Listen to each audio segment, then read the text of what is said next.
Good afternoon, everyone. Welcome to the 12th Annual Alumni and Energy Symposium.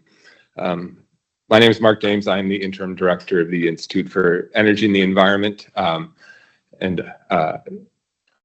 will be sort of your host to get started, and I will come back again at the end to conclude. But in the middle, I will get to do what is one of my favorite things of the year, which is just to get and sit and listen to people who do the work that we prepare and teach our students to go do. I think often if we do our jobs as educators properly, we have a bit of a role reversal where, with our students, we're like, here's this great thing, you should be interested in it. And if we do the work properly, then we get to a flip, and I get to be in the other role of like, you do this really great thing, I should be interested in it, tell me more. And this is the opportunity where I actually get to sit and be that student again, and it is a wonderful, wonderful opportunity. I want to take this opportunity to say thank you to a few people.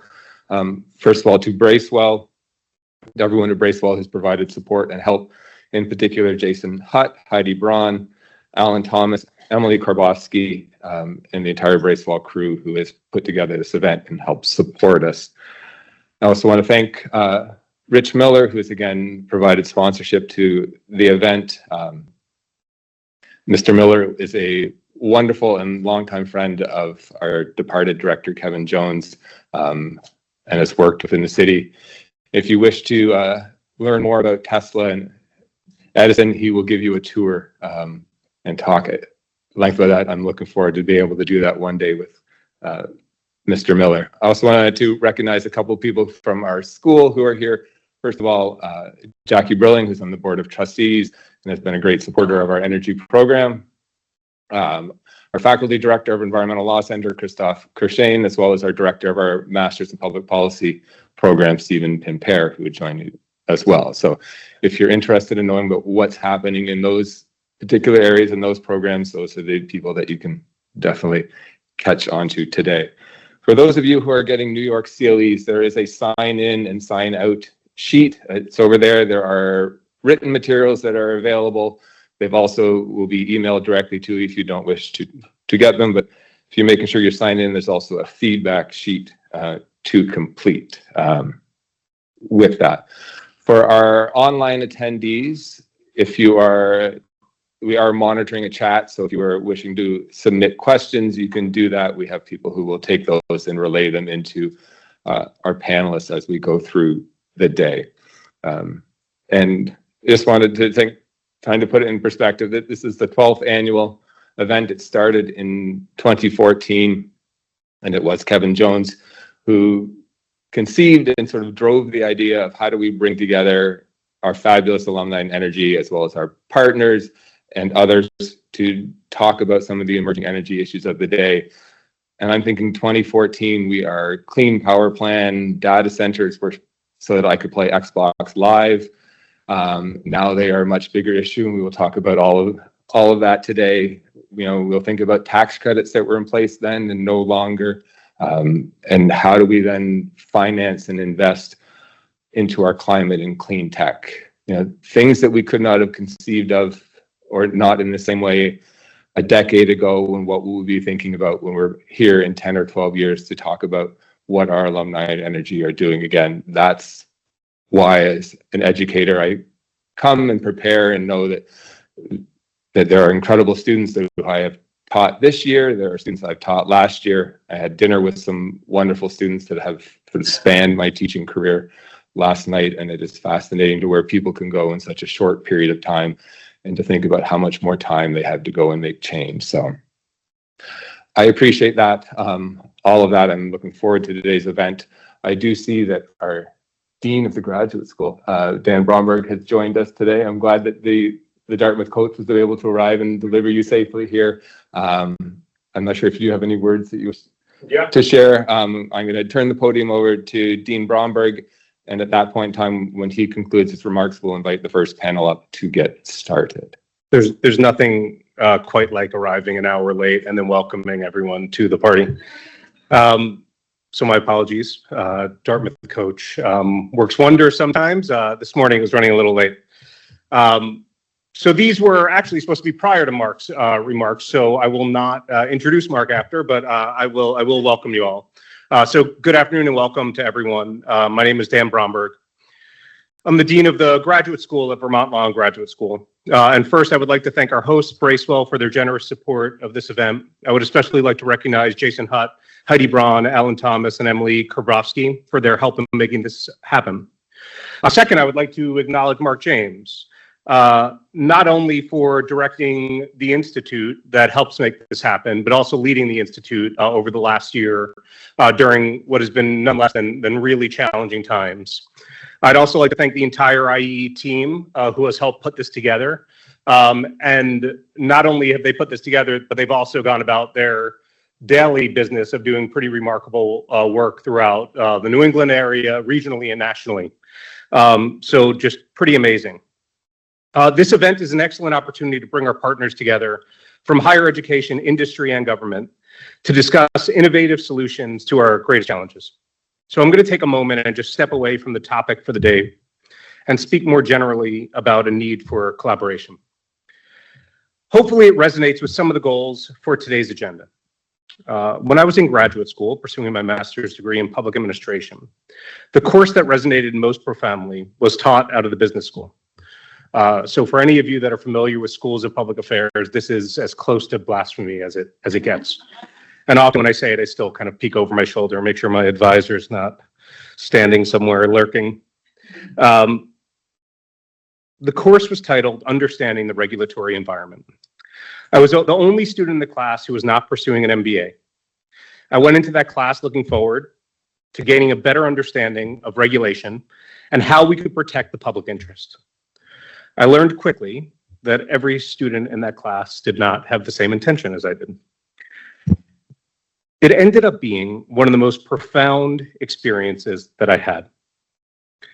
And while the course was a bit of an awakening from the perspective of learning what my colleagues were interested in, it was a deeply gratifying learning experience, which drove me to consider industry's role in supporting the public good. I wrote my master's thesis on the tools government could use to incentivize corporate social responsibility, and my dissertation on how industry could compel government to do just the opposite.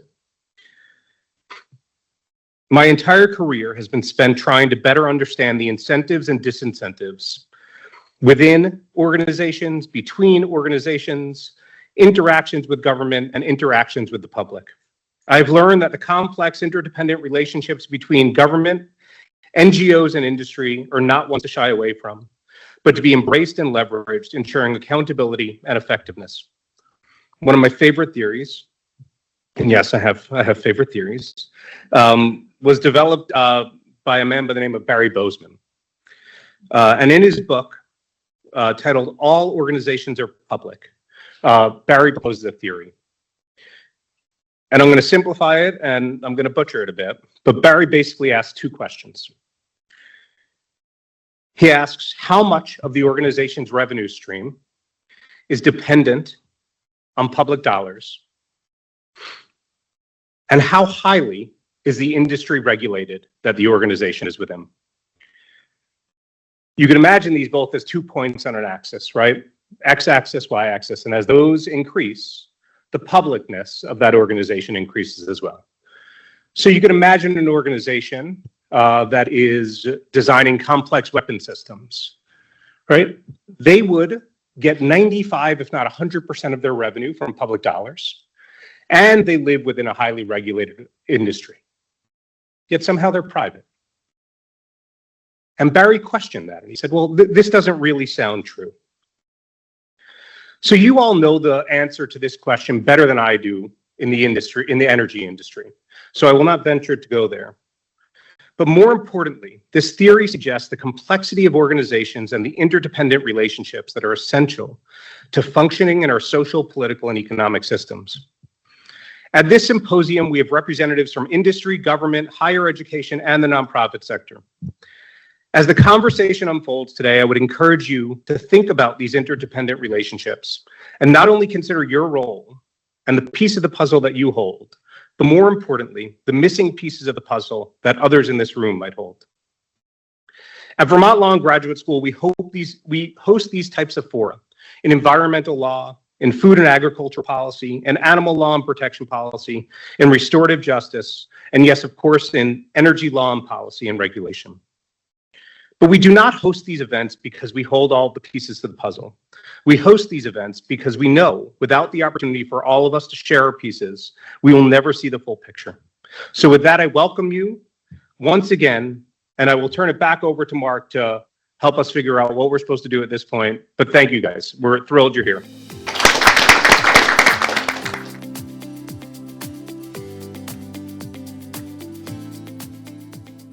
Thank you all for coming. I think you can hear me okay.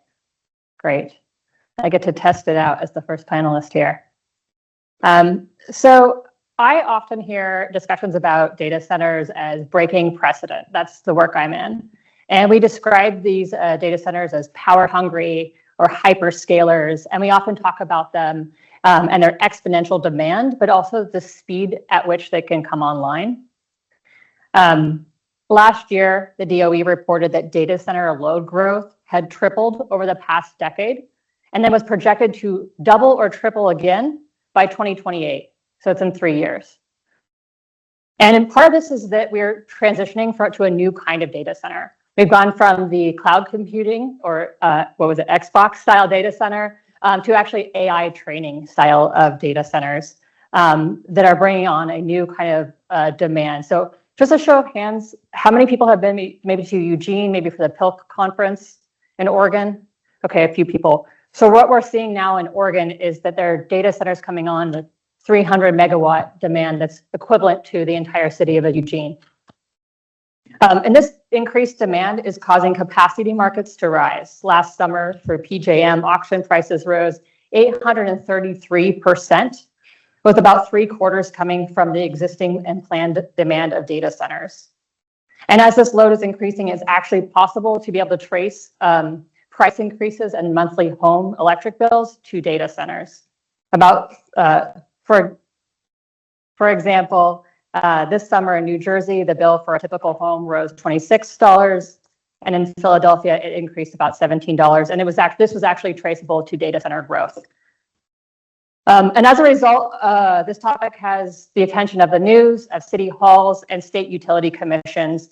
Most notably, and what we are going to be talking and going over today, these discussions focus on the shifting of costs to other ratepayers and burdening neighboring communities with increased pollutants. So thank you all for joining me today. And I'd just like to introduce the panel here. So on my far right, O2 graduate with a JD and a Master's of Studies in Environmental Law. And I had to look that one up because I wasn't sure the MSL. Dori Jaffe is a managing attorney at the Sierra Club's Environmental Law program. And there she focuses on clean energy transition in the Southeast. Prior to joining Sierra Club, she spent 12 years as an assistant attorney general in Washington State, handling all sorts of environmental matters relating to CERCLA, RCRA, Safe Drinking Water Act, Clean Water Act, and state environmental laws. And then Katherine, next to me here, is a leading expert in energy transition policy and regulations. As CEO of the Regulatory Assistance Project, or RAP, which I'm sure many of you are familiar with, especially if you've attended a class at Vermont Law. She drives policy and regulatory solutions to build clean, reliable, and equitable energy solutions worldwide. And myself, I'm Claire Valentine-Fossum. I am the general counsel at Oregon Citizens Utility Board. We're the ratepayer advocate. And as general counsel there, I advocate for residential ratepayers and to hold for-profit utilities accountable, both looking at data center cost allocation as well as other increased emissions. And so we all come from different areas, but we're likely experiencing similar challenges. And so I'd just like to open with some initial comments about what we might be observing in each of the regions we work in. So Dori, I'm going to turn it over to you. Thank you, Claire, and nice to meet everybody today. If you had kind of asked me 23 years ago when I graduated if I would be sitting here talking about data centers, the short answer would have been no, what is a data center? I did not go to Vermont to do energy law. I didn't know energy law was a thing. Now it is all I've been doing for 8 years, and data centers have literally taken over my life.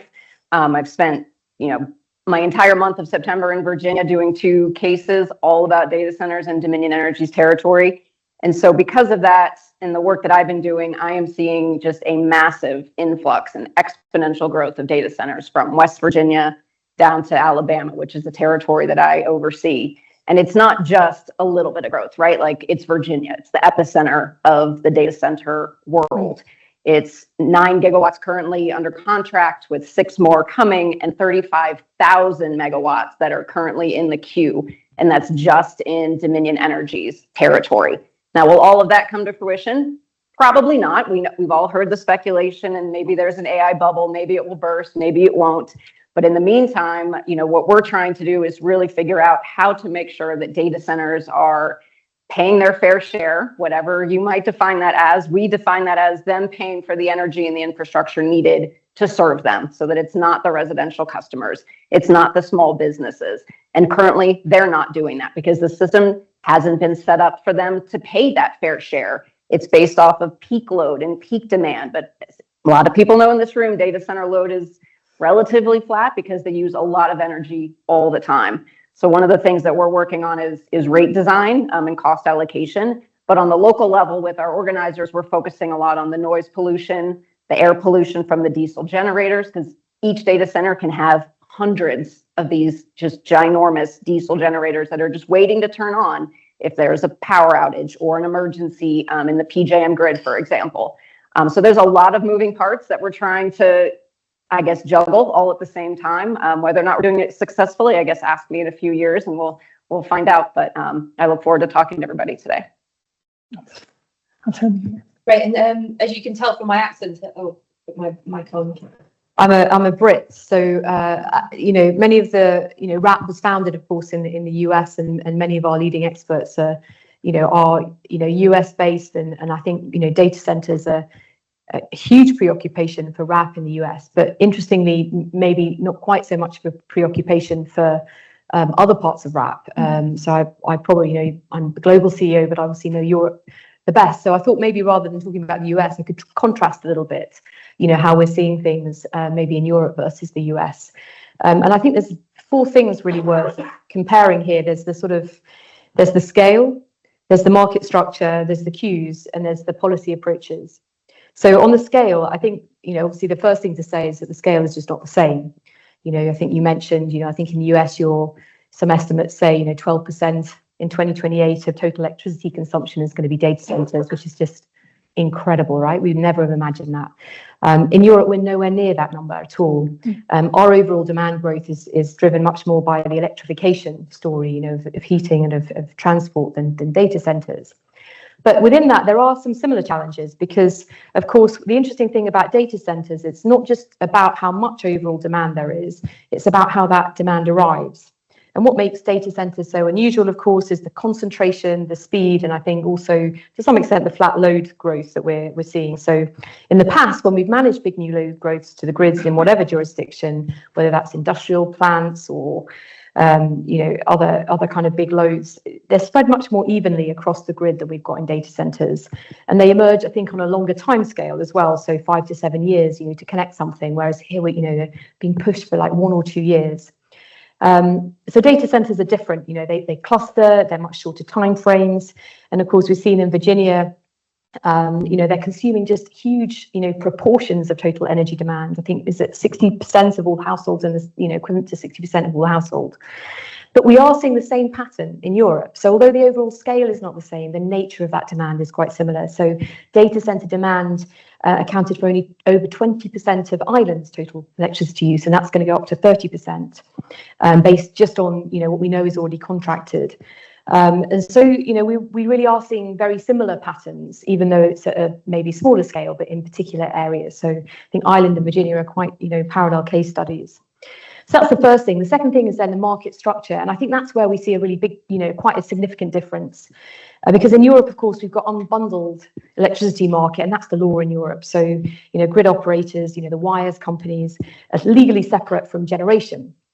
They're not allowed to own power plants. So their job is to run this neutral network, connect new customers, keep the system balanced. So when a data center connects, the expectation in Europe is that demand will be served by the market competitively, by whatever is cheapest, at the time, in the wholesale market. And that's, I think, a big contrast with the US, where I think particularly where you've got vertically integrated utilities, they own generation, they own the wires, there's a big incentive for building more, for believing, the hype about data centers and demand growth in order to, to kind of build. And of course, if that demand doesn't materialize, it will be just regular customers bearing the cost. So that's quite a big, risk factor that's different, I think, between the two jurisdictions. The third thing then on queues, actually, I think our queue system, our queue scale is actually relatively, on par in terms of scale. So, we've got massively inflated queues in Europe, gigawatts of projects just waiting for connection, and far beyond what the grids can actually host. But we see, and I don't know whether this is quite as true in the US, we see a lot of efforts in Europe right now to deal with the connection, with the queues issues. So, in the Netherlands, it's all happening at member state level. In the Netherlands, they've got a use it or lose it rule. So, developers pay different tariffs for contracted versus actual peak capacity, and they don't demonstrate they're using the pack capacity within 2 years, they lose it. We've had a triage system in the UK where basically people have had a bit of an amnesty, so you can get off the queue without being fined. In Spain, we've had permits being revoked if milestones aren't met, and we've had lots of cluster approaches in some parts, which I think you're beginning to have in the US as well. But nonetheless, and I think this is another difference in the queues, I think there's a lack of transparency in Europe because of the nature of our market. It's really hard to say where the capacity is in the grid. So we see a really big need to build that kind of public transparency of where the capacity exists in the grid. And I think you probably have more potential for that in the US because of the integrated nature of the utility system. Nonetheless, the queue picture is pretty dark, and I think yours is pretty bloated as well, isn't it? So that's probably the same. But I think historically, very limited proportions of your queue is getting onto the grid. So you have to ask, and I think that's a real problem when you compare it to the incentives that utilities have to want to believe that the queue is real. I think the fact that, we had something like 19% of the queue is getting onto the grid, but the utilities, want to believe in the queue, they want to build out that's going to create a huge risk for consumers. And then finally, the policy approaches. Some countries in the EU are really beginning to think about, social priorities for new load. So they tend, I think we're seeing much more efforts to favour projects that really bring system or community benefits. And, Ireland, because it's had to be, is the really clearest case study for that. And maybe I can say a bit more about that later on, because I don't want to kind of go on and on about this now, but I think we're really seeing a difference in how the EU is approaching that, because I think probably in the US there's more of an obligation on utilities to show up for new load if it emerges, whereas in Europe I think that's slightly different because of the regulatory approach.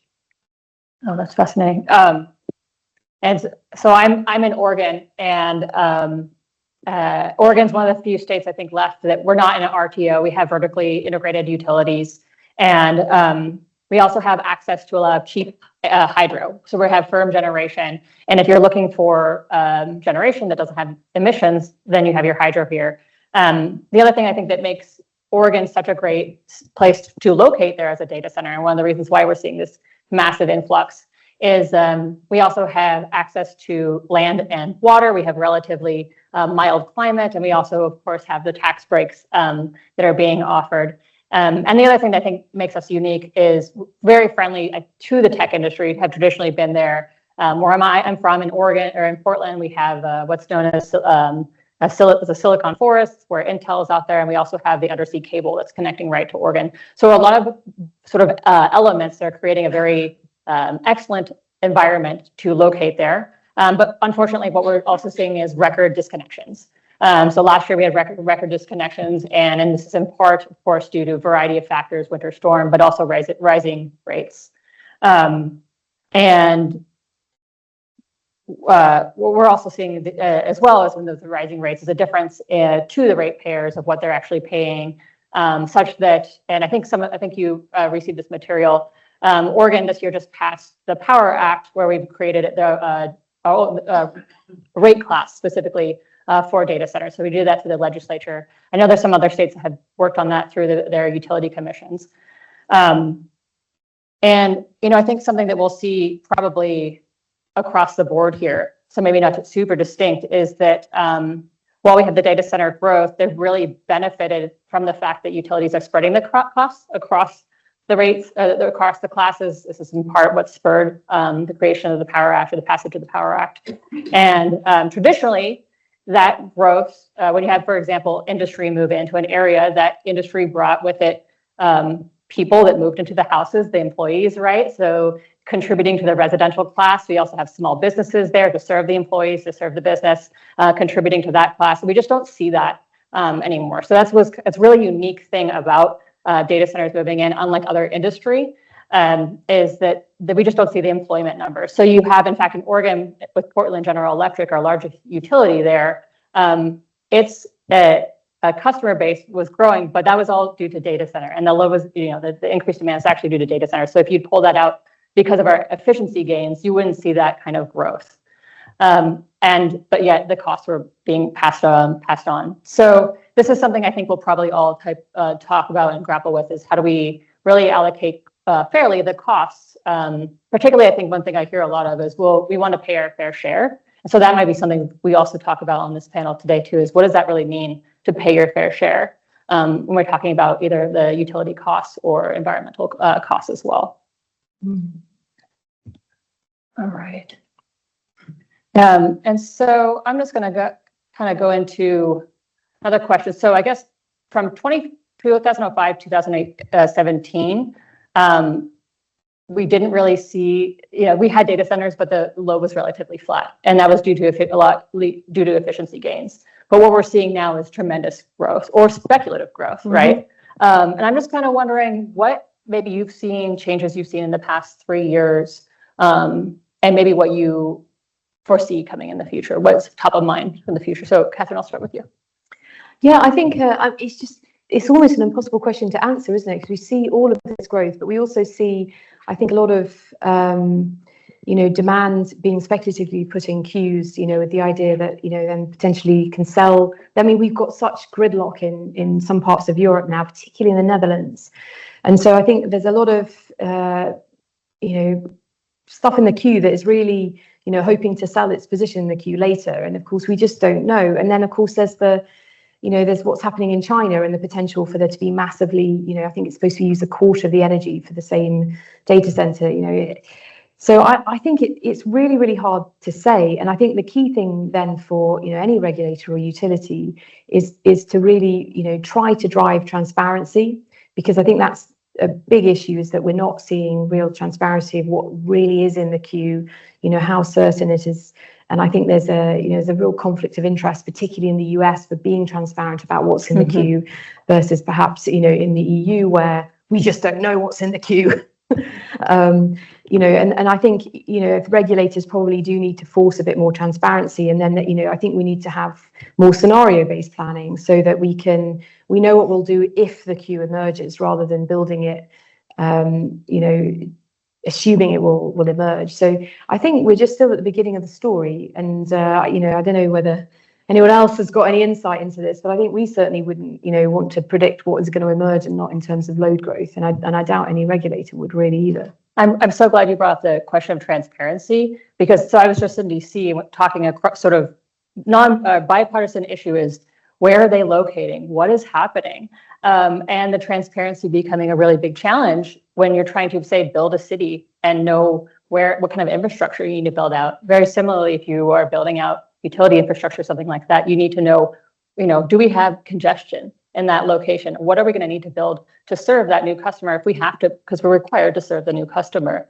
And actually, when we hit transparency, a lot of these issues, we hit roadblocks of, well, that's proprietary data.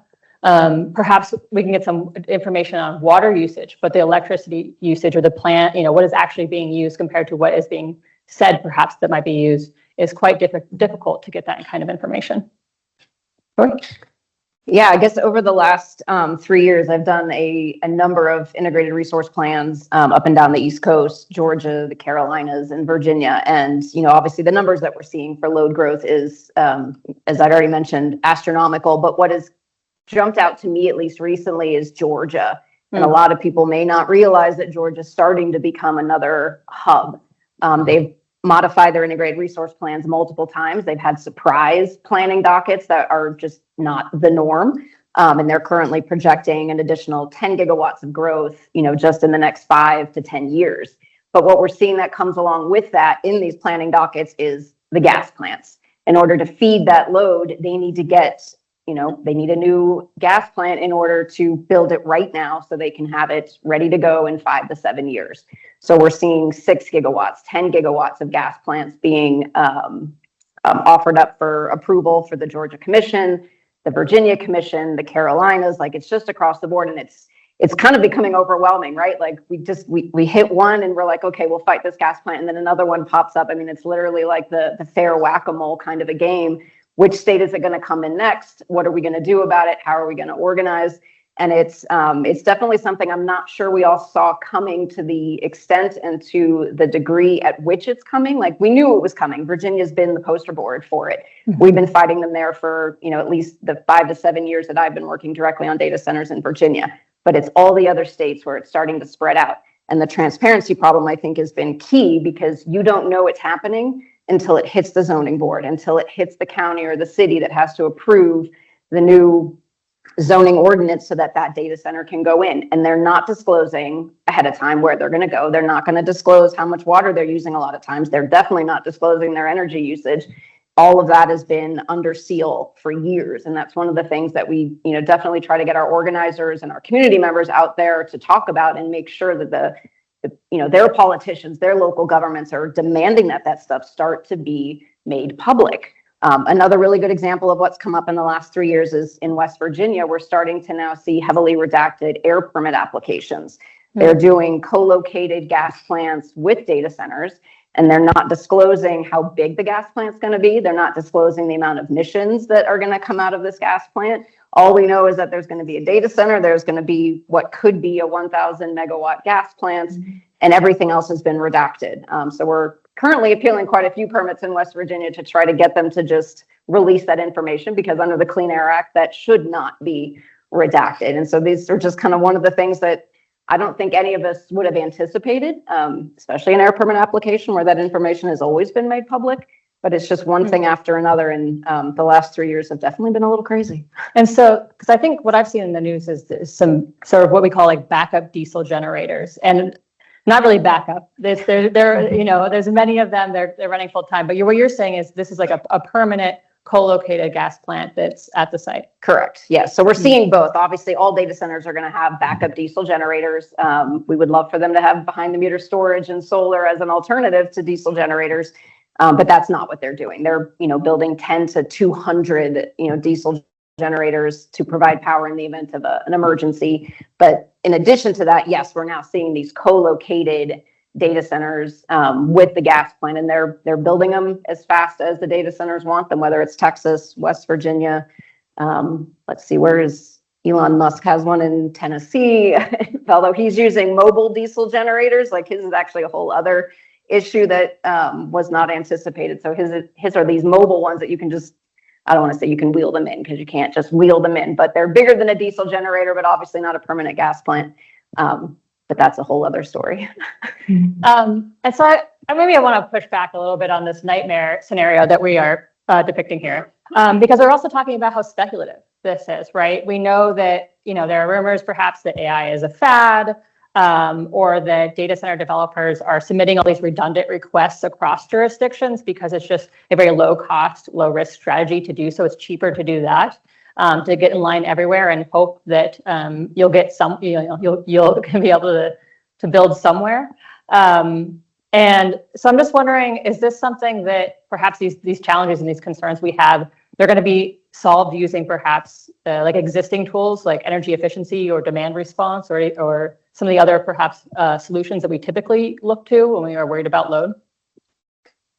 Well, I guess, maybe I'll talk about the island example, because I think what Ireland's doing, maybe we're under slightly less frenetic competition among member states to sort of attract, data centers. But, Ireland, I think, is a good case study of a country that is really trying to put the sort of the social priorities for new load at the forefront. And that's something that I think we see a bit more perhaps in, Europe rather than the US. So since 2021, projects in Ireland are really assessed on whether they connect in areas with existing grid capacity, whether they offer load flexibility, or they bring, dispatchable on-site generational storage. So crucially, if the independent system operator, can, they can refuse the connection, or they can condition it, if it's not going to be an asset to the grid, basically.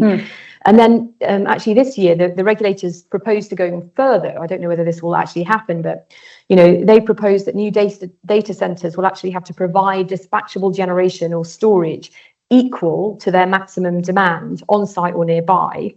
And they've also mandated that this capacity should participate in the electricity market. So the investment, that in that capacity will also support the system.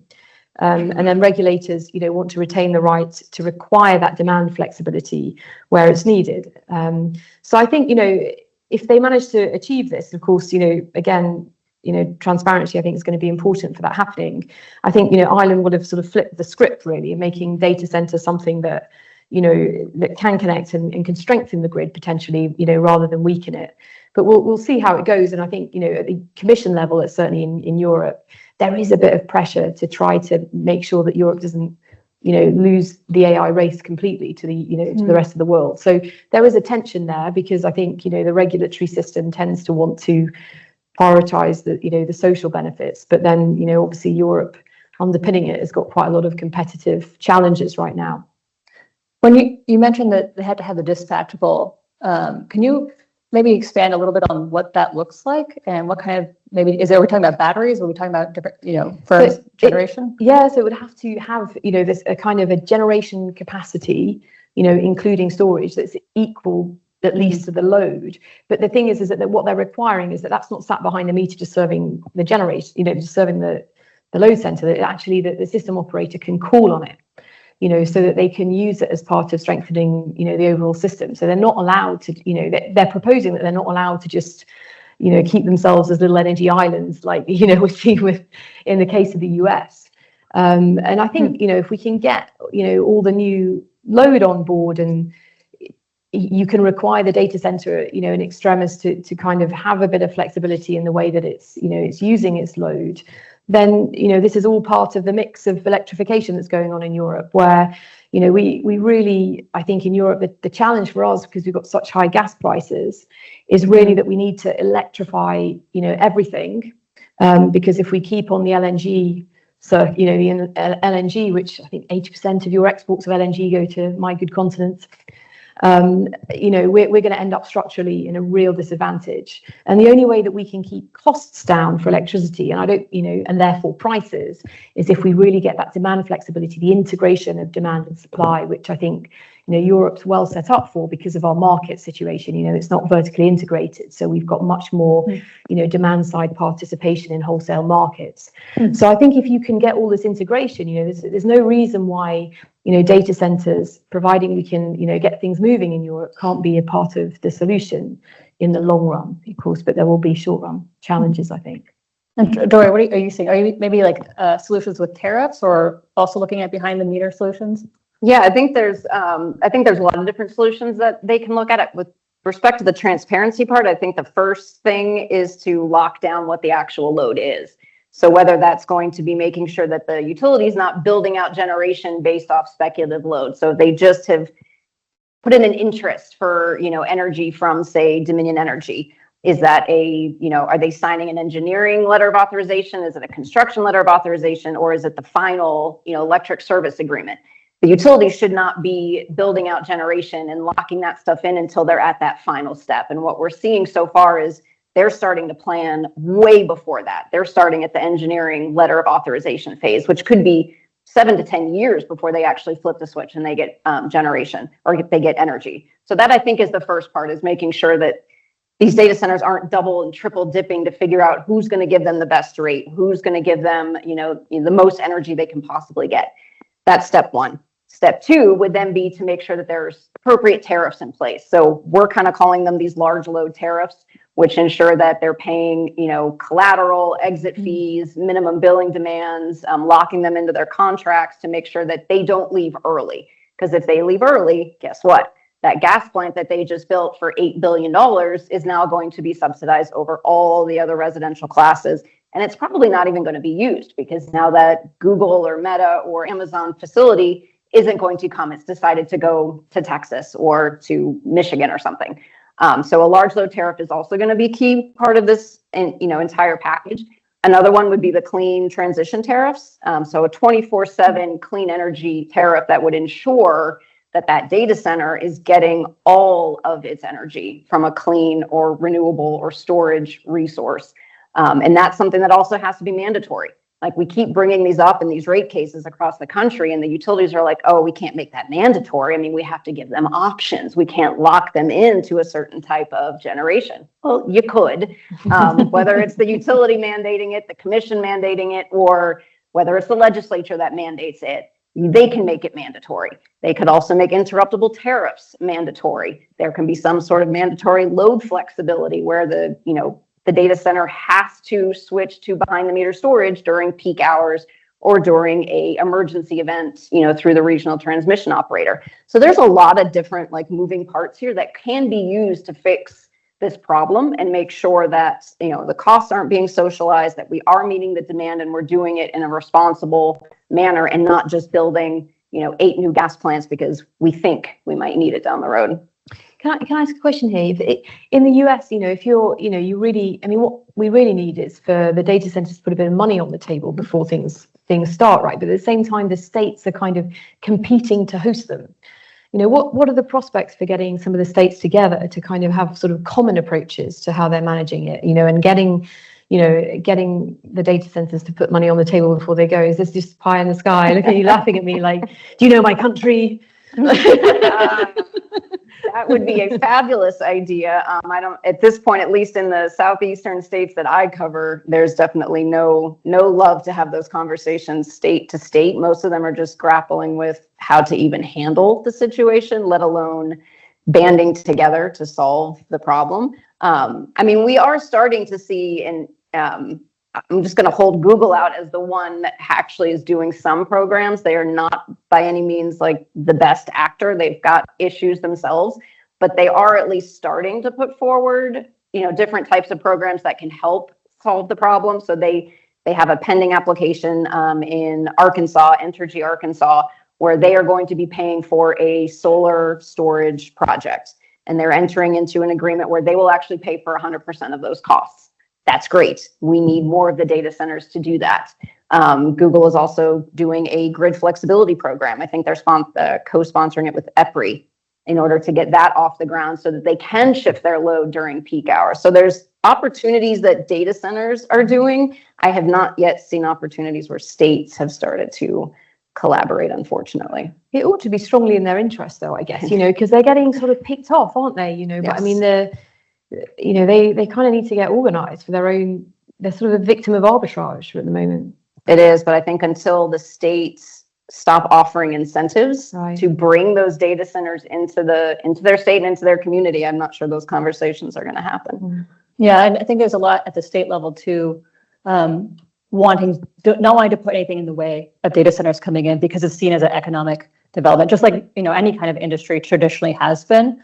But the question is, are we actually going to see those kind of benefits that we might see when other things come in with jobs and other tax benefits coming in? If we're not, if we're giving tax breaks and again don't have the kind of employment levels. But I mean, what you're saying is almost that, for example, rather than states banding together, it's Google, who has a international perspective, is almost saying, this is what we did here. We could do it here, and we could do it here as well. And I'm glad you brought up the 24/7 clean generation, because I've heard that thrown around a lot, and I've also heard folks in the industry saying that the data centers are actually the ones that are driving the growth of renewable generation. And I'm just wondering, is this what you're observing? I mean, you talked earlier about the gas plants, though, that are co-locating. So are we seeing this kind of growth in renewables? I mean, I worry a lot about what's happening there. I feel like there was a sort of zeitgeist of 24/7, and we should be clear what corporates can and can't do. I don't think they're going to create like the wider system change that we need within the energy system, but I think they can they can be at the frontier of driving things. I mean, what Google's done because of its 24/7 commitment, it's forced the company to invest in frontier technologies like geothermal, to try to make sure that, the early stage technology development of generation when and where it's needed, it starts happening so that, because they'll need it to meet their 24/7 goals. But what I see now across the sector is that they're becoming increasingly isolated as a lone voice for the 24/7, because there's just this race, to get, it's all about, getting the electricity supply. And, they're certainly feeling isolated, with the other, I think, tech companies really walking away from 24/7 and just trying to, get the supply as quickly as they can to make sure that they can get the growth. And I think, 24/7, I think, is an important commitment, because I think, the sort of 100% electricity, green electricity through renewable energy certificates world is, when you've got such high penetration of renewables, is really not helping anyone. Yeah, definitely agree. I mean, I think the problem that we're seeing is the Googles, the Facebooks, the larger data centers, they are claiming that they have climate energy goals, that they get 100% of their energy from clean resources. And then you kind of look at the fine print and the asterisk at the bottom. And it's, yes, they sponsored a wind project in sometimes foreign countries. Or Iceland. Iceland, Denmark, Norway. I mean, they sponsor solar projects across the country, but they're not sponsoring those projects in the grid that they're actually connected to. So is it great that they're paying for projects elsewhere? Yes, absolutely. We need more solar online. We need more wind. We need more storage. But in order to actually help the communities that they're attached to and the people that are actually paying the bills where they're located, they need to be doing that in their actual community. And that's not what we're seeing on the ground. They have the resources, they have the capital, they have the money to put the billboards up in order to get public, approval for what they're doing. It's actually kind of funny. This is a little tangent, but it reminded me, I was sitting in the Richmond airport on my way here this morning, and I'm also in the middle of a gas plant case that is going to be used to serve a data center. And on every single wall on the way down to the gate that I'm at are these ads by Dominion Energy talking about recharging your future, because they were all like outlets to charge your phones. And the ads were for their offshore wind project, and Dominion's building out solar, and Dominion's doing this. And I was literally in a hearing with them yesterday where they're saying, no, we have to have this gas plant. That's the only way to keep the lights on. And we have to be able to build this thing. And, here's this offshore wind, poster. I mean, it was just, the irony was not lost on me as I sit here coming to this particular symposium. But the data centers, how they're going to recharge their future. I actually should do that at the hearing tomorrow when when I go back and do the closing statements. Maybe I should show that picture. I took a picture of the billboard, use it as part of my demonstrative. That'd actually be pretty good. And I'm glad you brought up the communities too, that are around that, because even if we're driving renewable generation, we still, we're having these co-located gas plants. We've also heard about coal plants that were perhaps near retirement that are not going to be retiring anymore. And I'm wondering, if you might speak to what the people that are, I guess from an economic point of view, that's what I'm looking at all the time, right, as utility bills. But what kind of other maybe environmental pollutants or other environmental justice concerns for the people that are living right next to a data center? Yeah, I mean, obviously there's quite a few. And the community really has been the key, at least in Virginia, and our chapter has done some phenomenal work with turning out our members and organizing folks to show up at these zoning boards, because those are the communities that are impacted directly, right? Like, these data centers they're not going out in the middle of a vacant field where there's nothing around them. They are popping up in neighborhoods, like right, at the end of the street or the end of the cul-de-sac, and they're just spreading out from there. So the neighborhoods are being impacted by the noise pollution, and it's not, those that are data center advocates would be like, oh, it's not that big a deal. It's just, like a low humming sound. And it's not. It is a big deal for the people that live there. It sounds like a lawnmower that's just going off constantly. And then you've got the water issues. A lot of these data centers are sucking up to 1 million gallons of water a day. Do they need to? No, not really, because there's technology called closed water loop systems, which also would cut back on how noisy these data centers are. So there's things that they can do to be a better neighbor to all these subdivisions or schools or businesses, whatever else is located in that area. And then, of course, there's the diesel generators. We've been issuing comments on diesel generator permits in Georgia now for probably about a year. We do at least probably 2 a week because Georgia's just kind of exploding right now. And in every single comment we write, we're talking about, how many more data centers have popped up in Atlanta, and the bubble just keeps getting bigger. And then in our comments, we've been pointing out, here's one, here's one, here's one. They're all within 5 miles of 20, 30 schools, daycare centers, residential neighborhoods. So it's starting to spread, and it's going to be impacting everybody's, everyday lives. So getting the people involved, getting the community involved, and getting them to show up and say, hey, this is not okay. We don't want this in our community. We don't want this in our neighborhood.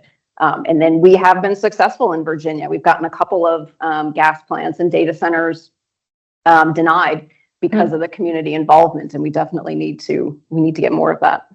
What about, sort of more traditional industry? Because, typically my understanding is in some parts, they've been given relatively preferential rates because, and that's kept them quiet maybe as an advocacy group. But I mean, are they, a part of the system that can be increasingly leveraged? Because it's going to have a huge impact, isn't it, on, on what life looks like for regular industry if we end up with, phantom load growth.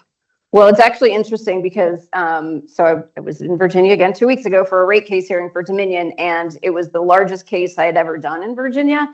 And all the industrial clients were there. Walmart was there, Kroger, Harrison Teeter, Department of Defense, and then about, 10 data centers all showed up because we were arguing over a large load tariff. And so these other large customers, your big box stores and the federal government, don't want to be lumped in with the data centers.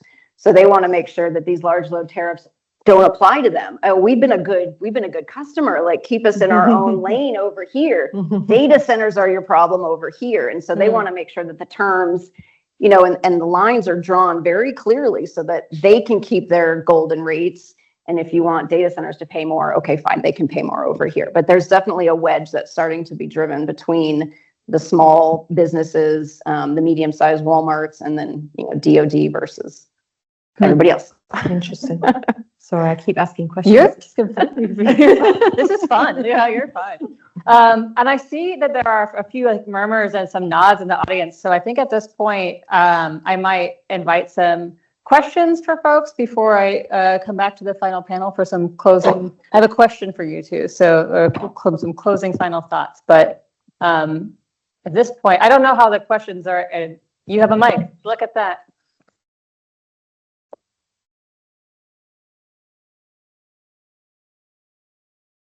Testing. Okay. Hi, my name is Michelle Medina Bennett. I'm a recent grad. And my question is, what is the role of large nuclear power plants or SMRs to feed data centers? Talking about EJ issues and costs and Vogel in the back of my mind. Just curious what you all think. So reminds you, when I was interviewing to be this job, I got asked so many times by people on the panel, on the US panel, about what I thought about nuclear. And I just thought, if you're going to ask me this many times, it's obviously something I shouldn't have an opinion on. So, I mean, I come from the sort of European school of market design, which is an interesting one, when you're in the US, to be an advocate of the market. We really believe in unbundled electricity systems in Europe and competition in the wholesale and retail market. So my answer typically would be, well, let's see if they win and are capable of competitively delivering load. And I think, even in the, Europe, where our gas prices are really high compared to you, they don't win. And so I wouldn't make any kind of value judgment on it. I would just say, let the market decide. And I think, all of the evidence would suggest that it doesn't win. I mean, this is why, France won't open its border to trading to Spain, because they're so highly, dependent or they're so highly invested in the nuclear system, that they can't really afford to have Spanish electrons competing in their system. So, I mean, that tells its own story. But it's all, but I guess when Russian gas cuts off, it's good to have nuclear. I know that's been something that's being discussed right now in Washington, but not so much in Oregon, which is unusual because we share a river. And I was, I'm glad that you brought that up because I was talking to someone about this, and it is very much something that's being thrown around as, well, this is the only thing we can really do to meet this load. And we do know that Meta and Microsoft are opening up or starting new plants. And someone was talking to me about this, and they said, "Oh yeah, but don't worry because it's only like a football size worth of waste." And like that's not. I don't think that's what we're worried about here. But posing the question to me is, well, are we worried about the waste or are we more worried about climate change? Right, which is, of course, I think that tension that's always right there.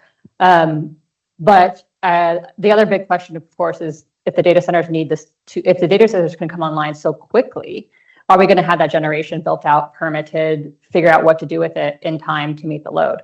Or will we have some other solution for batteries or other storage solutions? And we've got so much other, when you look at what's happening in markets which have really liberalized, I think the UK is at the front end of this, where you've got, really liberalized retail markets, completely unbundled from, generation and the wires, you get the opportunity for so much more flexibility. Octopus company in the UK, it proactively leases vehicles to you. Just call up salary sacrifice, you get an EV, they control the EV battery, and they sell the flexibility resources onto the wholesale market, meaning that, we're much more able to, control demand, flexibly and, use all of these, very, very flexible demand, resources, whether it's EVs or heat pumps, and maybe industrial load is less flexible. But I think until you've, maxed out your flexibility resources, like why would you build, the most expensive, base load that you could think of? I mean, that would be,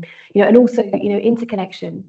We've got, I think the US is, is just as bad as Europe. I mean, you think Europe on paper looks better, but we've got, really, we've got 200 megawatt euros a megawatt hour price differential sometimes across borders in Europe. What an opportunity for market integration. Got huge intraday price spreads within markets. The highest price and the lowest price in one day is hugely wildly different. What an opportunity for demand response. Until we've really maxed out that, if we don't max out that, what we'll be doing is we're building loads of wires, loads of infrastructure, loads of generation. We can subsidize electricity in Europe much easier than you can with your, rate system, but that will go on taxpayers' bills and we'll still end up as an uncompetitive economy. So I think, we need to really think, all of this flexibility before we start, putting loads and loads of money into the most expensive technology there is out there. Flexibility and energy efficiency, right? Exactly. And really incenting that. Yeah. That's it. Hi, I'm Alan Strasser, American Resilience Project. I have a question. So the data storage growth really seems to be sucking the energy, if you will, out of the room for many other things, as the way you're describing it. And I'm wondering if it's really impacting more renewable connection, grid expansion, modernization, things that people have been saying are backlogged, and how that looks from a utility management perspective or state perspective. I like your comment there. That was a good one. I should have used that. You should be up here. I know at least for us, there's in Oregon, we have and I'm sure other states too that have, for example, we have HB 2021, it's an emissions reduction and clean energy law that requires we hit certain points by 2030. And so there's definitely a tension there where we're saying, when we passed that law, we didn't have we didn't anticipate the load that would be coming online. So now how do we build to meet those standards and also build to meet data centers? And can we do this together? If we can't, how do we separate those costs between what do we know what's to meet the emissions reductions? What do we know, what is being built to serve this customer? And so I think that's definitely a really tension and a concerning tension there is we don't want to hit a point, and when we think about affordability, we don't want to hit a point where we are building so much for data centers that now we can't make the investment into perhaps other emissions reductions for everyone else that we need, or for the utility to be able to meet that mandate. Mm-hmm. Yeah, I guess the only thing I would add is that it's become such a tension in a lot of the states that I work in who do have energy efficiency targets and renewable energy targets. And well, to be honest, they're just like rolling them back. So North Carolina, they just this year rolled back their 2030 80% carbon reduction limits because of data centers. Duke said, we can't meet it, so we need you to just wipe that line away. And so now it's gone, and now they just have to meet the 2050 targets. The case that I'm working on in Virginia right now, that is the key. The Virginia Clean Economy Act requires, carbon-free emissions by 2045, all coal, all gas, offline. And there's like one little exception in there to this rule that you can build a fossil fuel generation if there's a threat to reliability. Well, the last 3 days we've been talking about the threats to reliability. So unfortunately, the legislature built in that caveat, and that's the train that Dominion's running through. They're going to claim that every gas plant is a necessity to keep the lights on, and that's the scare tactic that they're using. So we are currently fighting that and hoping that we don't get a rollback of the Clean Economy Act because of the data centers. But it's a real concern for us. And Katherine, I know you mentioned electrification as well earlier, and I think a few years ago that's what we thought would be our largest growth for. And now what we're seeing it's not that. But unfortunately, one of the challenges there is if we're installing heat pumps, for example, in homes, we're freeing up capacity that way so that other people can perhaps also, that maybe they have a gas heater or inefficient electric heater there's capacity, they can join, they can have a heat pump. Well, what's happening with that capacity? Is it going to people that are, the residential class? Is it going to people in homes that are switching over? Or is that capacity being eaten up because we have the new large load coming on? Right. Yeah, I think it's, I wonder if there's some differences as well in Europe and the US here. I mean, maybe it's partly because our gas prices are so high, but, I think the answer for Europe is renewables, and battery storage, because we cannot, bring down electricity costs unless we really leverage that and really build in demand side flexibility. The answer to low prices and low costs in Europe is flexibility. But I wonder whether that's actually, arguably in the US, with such low gas prices, that equation is a bit more complex. But also, I think because of the structure of your markets, I think it's much harder to access the demand side flexibility that bring fundamental costs down for renewables. If you've got variable renewable system, what you really need is integrated markets, both demand, geographic, over time, with demand, and I think that's not really the sort of vertically integrated model. If you've got CapEx plus model, how much incentive, and creating ever more complex regulations to try to get, that flexible demand side response going. And I think there it's just going to get harder and harder, unless you have fundamental reform of your electricity markets. I would have thought, given your low gas prices. Hey, my name is Katie Thomas Carroll. I am the Energy and Environment Director for the Congressional Progressive Caucus Center. And first of all, thank you very much for this conversation. It could not be more timely. This is obviously like the hottest topic in energy policy right now. Claire, you had mentioned that prices are going up in part because of record disconnections, but I don't understand what's being disconnected. Sorry.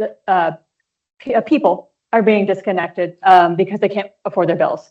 And in part, this is because of the prices, the rates are going up. And so some things are, for example, we have a really bad winter storm and we just had a huge rate increase, which actually we just passed a law that says we can no longer increase rates during the winter months. But at the time we didn't have that. So we had a rate increase in January, a big storm at the same time, significant bills that people were experiencing. And then on top of that, we also had increased marginal cost because of the data center load coming on. So you have these very, very high bills that people are experiencing. And we saw, actually was, across the board, regardless of utility, record disconnections at the residential level than what we've seen before. That's horrifying.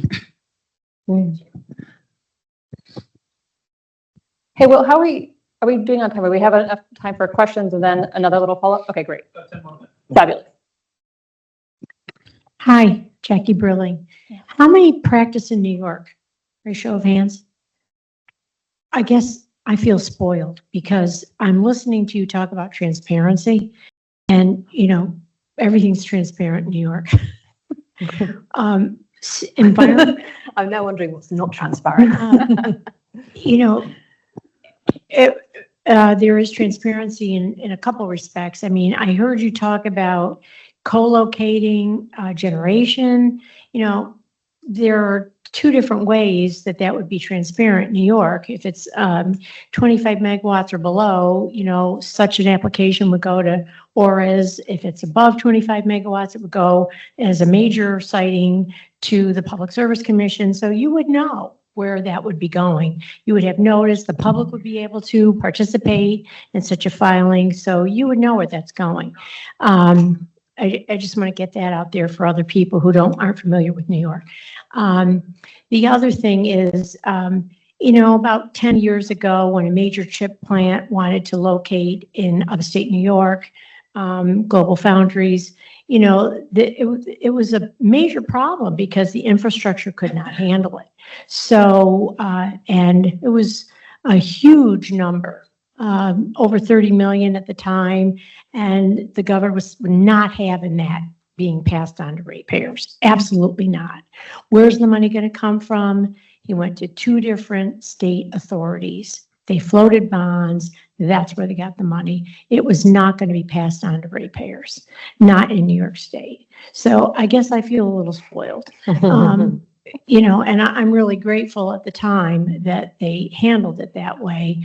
But again, that industry brought jobs into upstate New York. People moved in, they brought, you know, their families and everything else, which I understand is not the case based on what you said for this particular industry. But when you're co-locating, I will say this, I have been consulting since I left the Public Service Commission in 2013 with solar plants. So many NIMBYs out there. They do not want those solar facilities. They just don't. And, you know, with all due respect to, you know, the environment, you know, it's a difficult issue. And I would like, you know, I'm getting around to my question now. How are you handling that in other states? Because they just don't want, you know, and nobody wants the gas peakers, but how are you handling that? Because they don't want miles of solar out there taking up the landscape.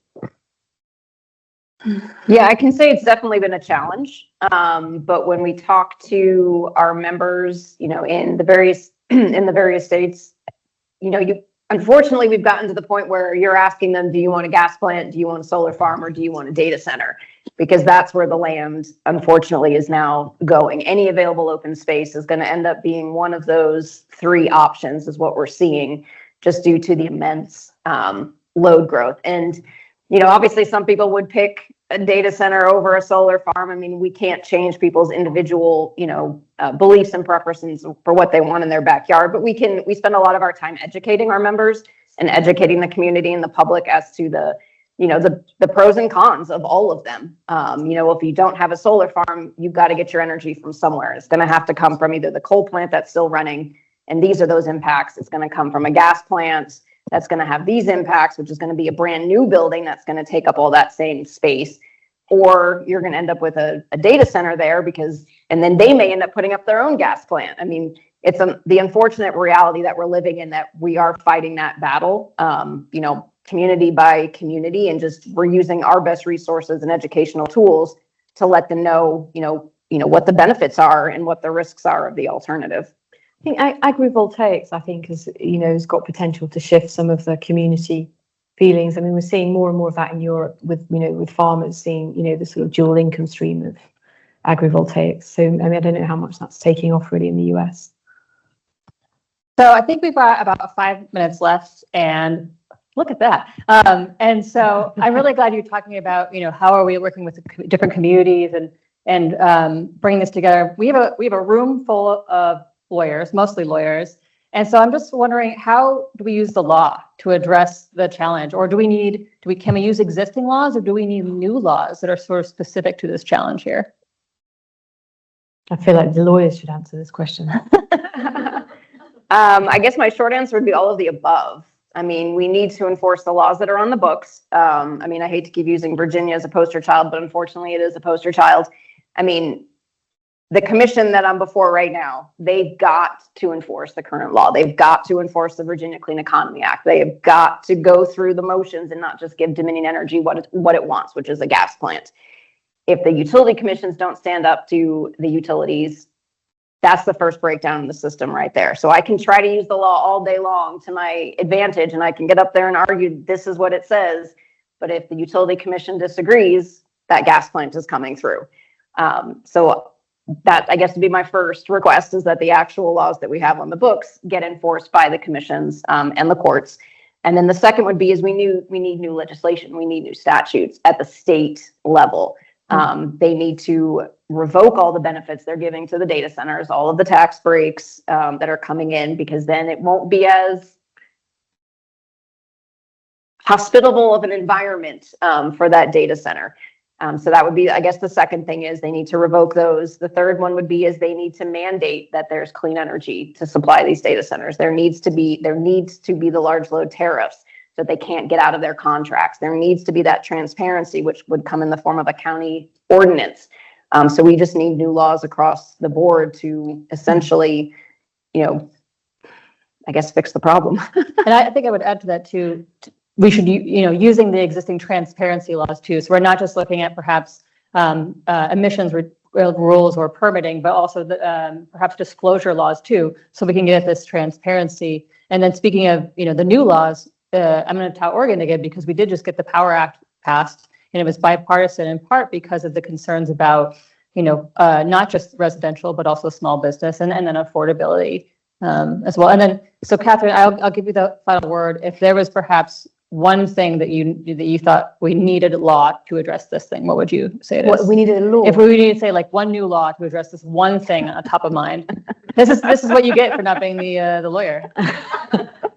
I mean, I guess I'm not convinced that all the commissions have the mandates they really need to do their jobs well in the US. I mean, I think and also the kind of the responsibility to kind of provide power, rather than really making sure that that we're getting the economic benefits for the community. So I mean, I don't think I can really speak to like what one new law, but it feels to me like the setup of the regulatory system in the US needs some deep rethinking. It feels like it's a bit from a different era, and you've kind of layered on patchwork things to try to like fix what are fundamental conflicts of interest between the different parties. And it feels weird being in the US advocating for markets, but that is what you guys did best in many other areas. And I wonder whether a bit more sort of fundamental rethink of sort of the regulatory system and the role of your regulator in kind of managing economic benefits with energy as that sort of underpinning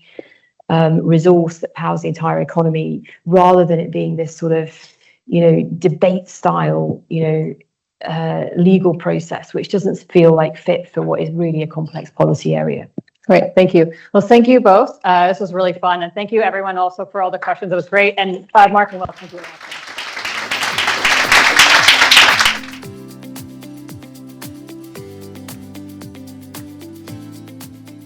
Welcome, everyone. Welcome to panel number 2, Navigating Challenges to the Energy Transition, the role of independent power producers. My name is Matthew Trapeni. I'm a senior environmental advisor at Engie North America. Been working in the field for about 10 years now. Previously was the head of environment at Enel North America, and before that started off at Pattern Energy Group down in Texas. So happy to see how many folks joined us today in person. Hello to everyone online. We're going to be talking a lot about challenges that we as independent power producers are facing, but hopefully with the challenges comes some discussions about opportunities as well to get more good generating assets online. And I'll let my panelists introduce themselves. Hi, I'm Karen White. I'm senior counsel at Ellis Power in the Asset Management Energy Management Group. And I graduated about 10 years ago. Matt and I were at VLS together. And at this point in time, I work with a company that owns every kind of generation under the sun and intends to continue to do so. And I'm Zoe Gamble. I am the president of a company called CleanChoice Energy. And we're a retail electric provider. We have about 220,000 customers. And my background is in IPP. So I've been working in solar for almost 20 years, which is right after I graduated from law school. And so we're combining generation with the retail side of the business. Awesome. Well, ladies, thank you for joining us. Let's jump right in the deep end. Weird time, huh? I see why they hired you. Yeah. Right off the top, let's talk about how have recent federal and state energy policies helped or hindered your abilities to develop new renewable energy projects, and how are you guys balancing these commercial opportunities with the environmental risks? Let's see. One thing I will say is that they don't call it solar coaster for no reason. And while it is challenging times, it has always been challenging times. I think the anomaly was that there was ever a runway to get something done over 10 years. That was the anomaly. I mean, this entire time there's been tax credits that were expiring and regulatory changes and tariff risk. This has all been happening the idea that we were going to transform a multi-trillion-dollar industry without some resistance or challenge is probably a little naive. It's supposed to be hard. It's going to be hard. And so when we think about renewable energy, it is particularly challenging given the political environment that we have. We see that arising. But I just wanted to start with a level setting that I often say to the folks that work with me, because it's easy to get bogged down in the weeds and it occur like there's more challenges than there are opportunities. And I think there's always going to be opportunity. Yeah. Yeah, I mean, right now we're living through, I think, a cycle, right? And all of these cycles come and go. And so I think that to the extent that renewable developers and those that own renewable assets are struggling with those assets through this reality is that they became very comfortable with that production tax credit allowance that's out there. And rather than kind of looking at the expanse of the energy history and saying, hey, how cyclical are these events? How stable is our primary generation source over time? It's been changing, right? Constantly changing. And the kind of government imposed subsidies that supported, I think, an overdevelopment of specific assets have now gone away. And so I think there's a reckoning that's going to happen. And those assets that should be built because they're economically viable to be built will be built.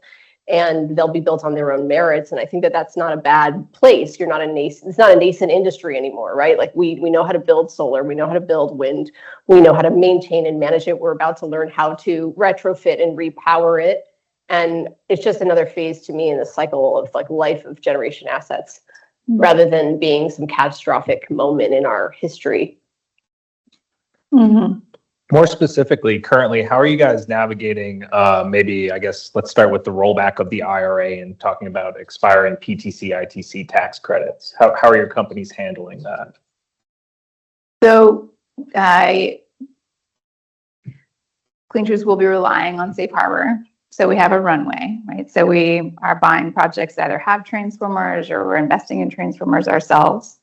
That's a pretty established strategy. And I think a lot of folks were worried that Treasury was going to come out with something a little bit more restrictive than ultimately did. I think it was a pretty pragmatic approach. Everyone knows what to do here. So the flip side of that is that we're building solar for a lot less money in Europe. And part of that is because of tax credits. Part of that is because of tariffs. Part of that is because of labor. Part of that is because of supply chain. There's a lot of different reasons for it. But I do believe that as we phase out the tax credits, assuming that it's not actually extended on the other side of an election, I think you'll begin to see some compression in build cost at the same time that we're starting to see forecasts of energy pricing that is going up, principally driven by the addition of new load from data centers. And so when you do the economics and you back out the tax credit, you lose about 300 basis points from your IRRs. But when you add back in the forecasted energy pricing that's going up, you're gaining about 250 of that. So, I think that the broader market around energy will continue to drive the development and construction of renewable energy because it really is the least cost, fastest thing to put in the ground at a time when we have ever expanding load. Yeah, and for us, we have a fleet of hydro resources that are old run-of-river hydros that have existed for 100+ years that have not been the fun thing in renewable power to look at funding because everyone has kind of been restating the mantra that things that haven't been built yet are the things that are expensive to maintain. But in fact, existing hydro resources and the dams that support them with the new flood measures that FERC has put in place do in fact need care. And so their retaining of the production tax credit is starting to open a window wherein there can be reinvestment in those run-of-river facilities and improvement of those run-of-river facilities. But it's still going to take some work on the state side to ensure that those resources are adequately provided for so the investment cases can be made so that we can in fact make reinvested decision in that local distributed power. So that's where we're focused. So it sounds like you guys have some relief on the hydro side from the PTC side of things. Are you being impacted similarly on the tariff side of things though, in terms of the need for new tools to kind of make that happen? Right. So, I mean, we still have a lot of steel and other products that are coming from outside of the country, but overall, we think that the reorganization of supply chains to improve over time, right, where products are being built with where they're being deployed should ultimately, hopefully, reduce some of the cost. In the short run, there's a pain of a reorganization that's forced by a new kind of barrier to entry, right, the cost of importation. And so a lot of our contracting has had to address that in order for us to kind of keep our projects in line with the costs that we expected that they would have when we sought to take them under consideration. So you see module and equipment availability as a little bit more of a short-term issue that the market will solve as opposed to a long-term concern. It sounds like that's what you're both kind of hinting at a little bit. I mean, tariffs impact solar, they impact natural gas, they impact, anything new that's getting built that requires aluminum or steel or. Right. Yeah. Yeah. Yeah. But we are starting to contract more locally, right? Like to the extent that someone can bring the manufacturing to where we are, right? They now have an imperative to potentially do so. And although that's a painful point in the short run, perhaps in the long run, it's good to have a diverse supply chain that includes inside of the country resources. Right. Diverse supply chain and diverse impacts. So rising tide sinking all ships in this instance. Yeah, I mean, it doesn't mean that you're not going to go and purchase the product from the greatest German company that builds that turbine, right? But it means that if you have the ability to build a commensurate turbine in the US, that you have an imperative to look at it and consider whether or not we should be training people here to do the work.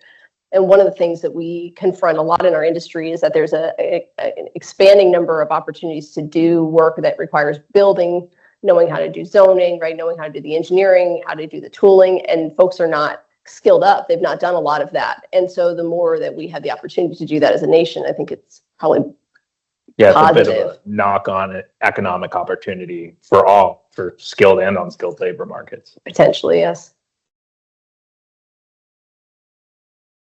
In terms of the, I guess, recent DOI orders and the executive orders coming out of the Trump administration, do you guys see that as more of a short or long-term impact? I mean, solar coaster, I think was the right term, right? We have never not had problems. There's always been something coming or going, right? But it's a special case of problems that we have now. Could you speak a little bit to our special case of problems? Yeah. I mean, I think that if the administration were to equally pull back its regulatory attention, I think that it wouldn't be so impactful, but you're seeing a very clear targeting in terms of permitting. I'm sure everybody here in the room is familiar with how there's been both in terms of the Department of Interior, but also recently in the Army Corps of Engineers when it comes to wetland permitting. So any kind of fish and wildlife permitting, if you're crossing any kind of federal lands, there is increased scrutiny on, or the decision has to go all the way up to the secretary in order to issue the permit.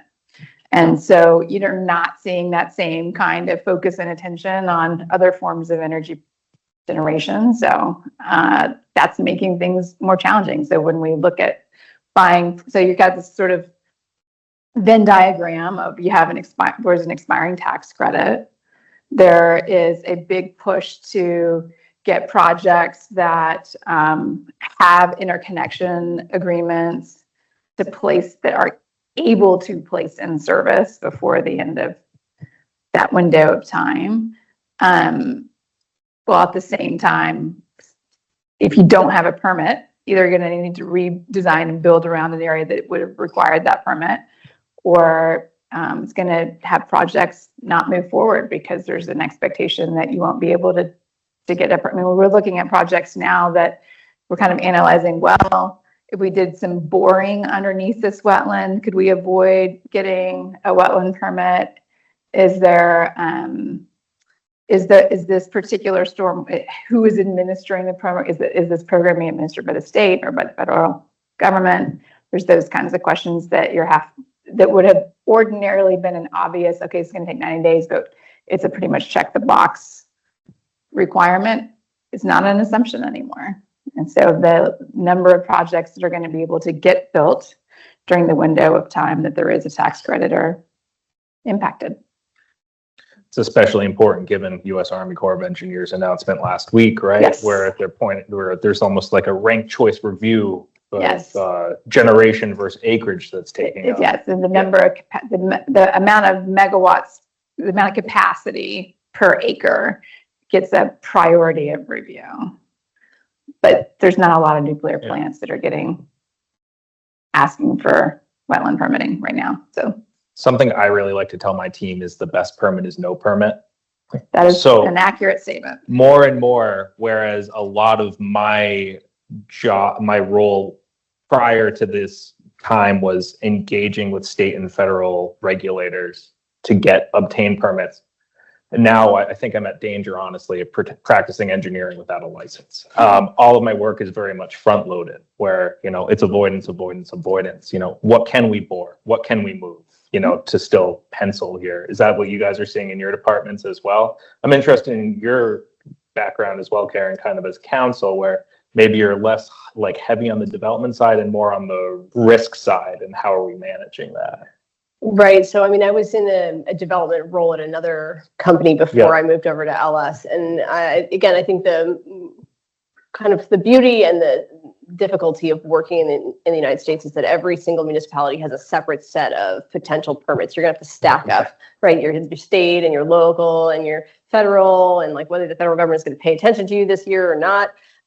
Certainty is really the part that I think drives a wedge in the development of any power resource, and clarity of the regulatory regime is part of that. And so perhaps reform would be good because it holds you up. And we've got folks, concerned that we're stacking interconnection queues with too many projects, and yet you need that in play multiple years in advance before you go forward, or you're not going to be ready to build on the day when you take FID. Like it's not because it's convenient to put the application in 4 years in advance of building that you do so. You do it because of the nature of the timeline of the project and the process.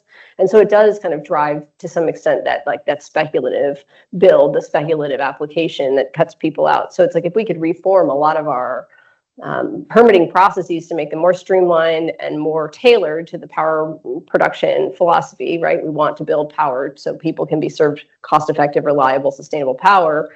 I think we'd see overall like lower cost to build, lower risk to build, but it's not something that's going to happen overnight for sure.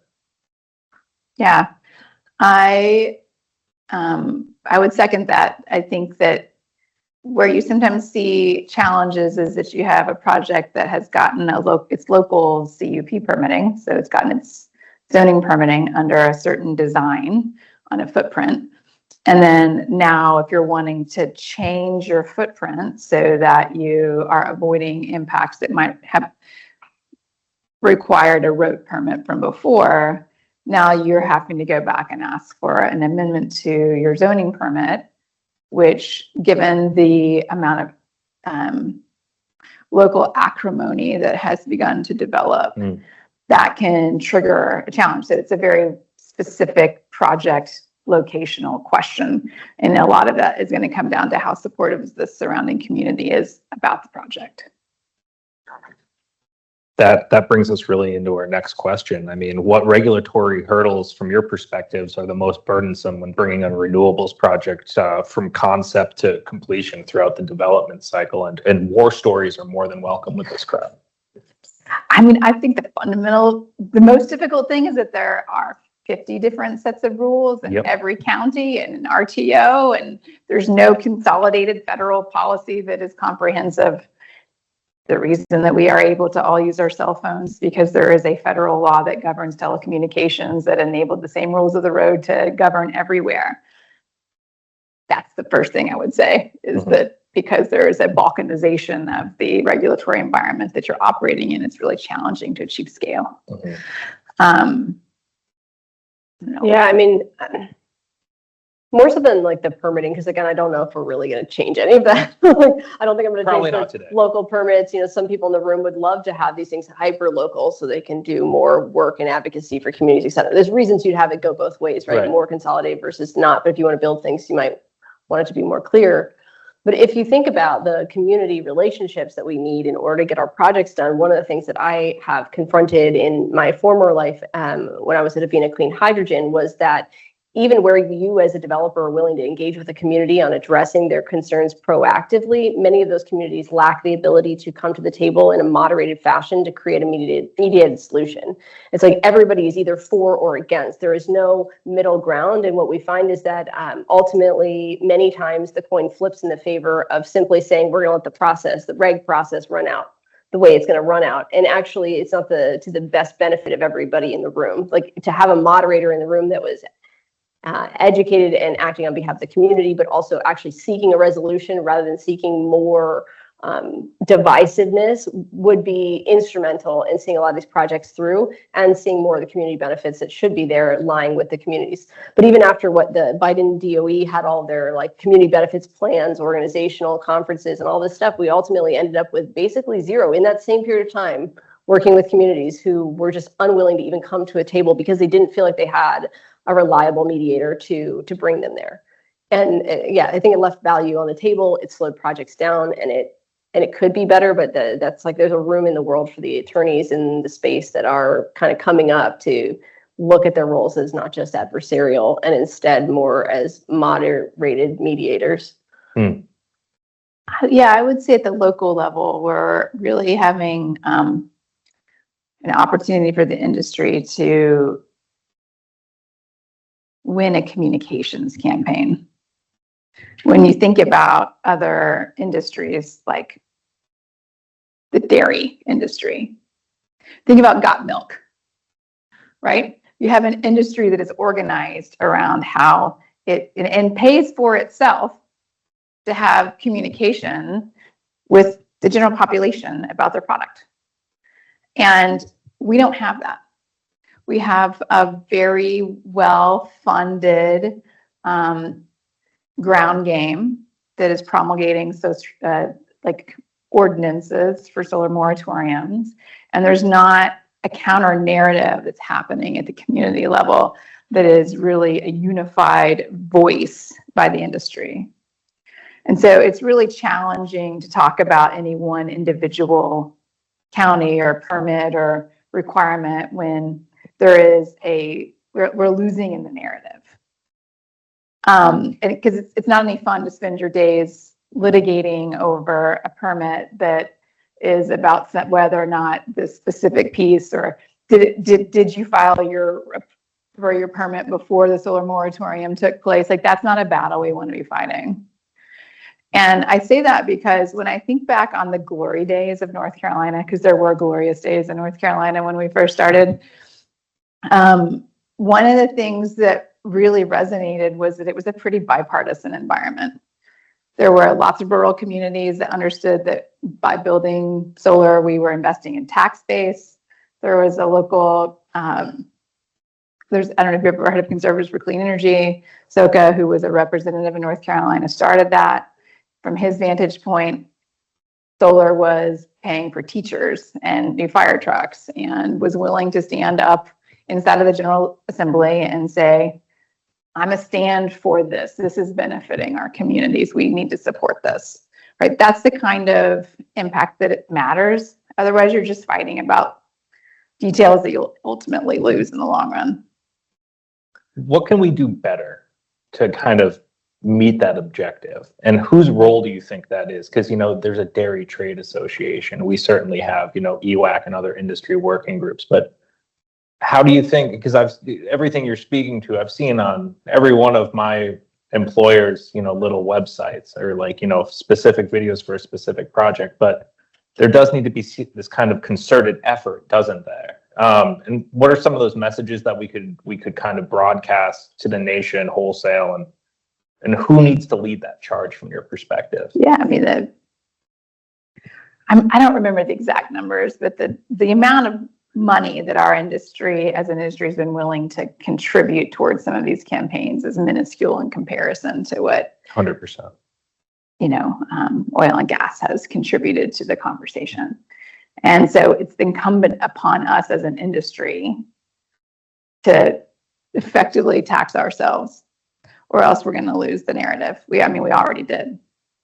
Like, that happened. Yes. And it's a strange place to be not the golden child, because for a long time we all operated inside of this halo of being the good ones. And how do you argue against like rainbows, unicorns, and solar farms? But we're in a different world now. We're just we got to come up. Yeah, we're just utility. We're at industrial scale renewable energy. Yeah. Here to suck all the sun. Yeah. What kind of message do you think would be helpful there, though? I mean, it sounds like you brought up, I guess, the idea of kind of, helping the local tax base. I think it is fundamentally an economic issue. I think energy independence is an important piece of this. I think being able to meet reliable load and being able to talk about how solar combined with batteries does that. But I mean, it's an emotional conversation at this point. Yeah. I mean, isn't all of the NIMBY that?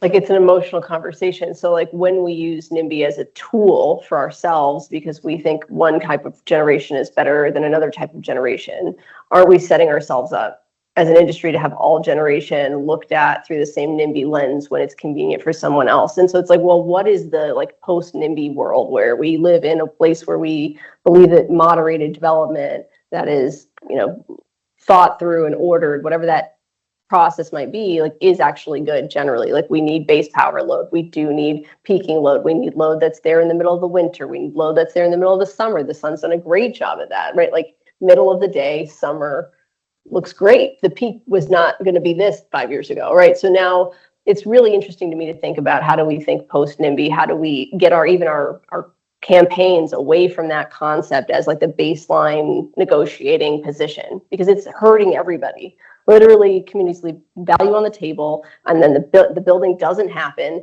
and then big developers right now are going through, oh my God, I didn't think PTC was going away. Now it's gone. How do I even sustain this? They've already been holding their projects in the development phases for 2.5 years because the queues have been stalled, right? They are over their skis trying to just hold on to what are really good projects, and they can't get it done because they're going to now have a NIMBY issue that's going to hold them up for another 2 or 3 years. They didn't plan for that additional development capital spend, right?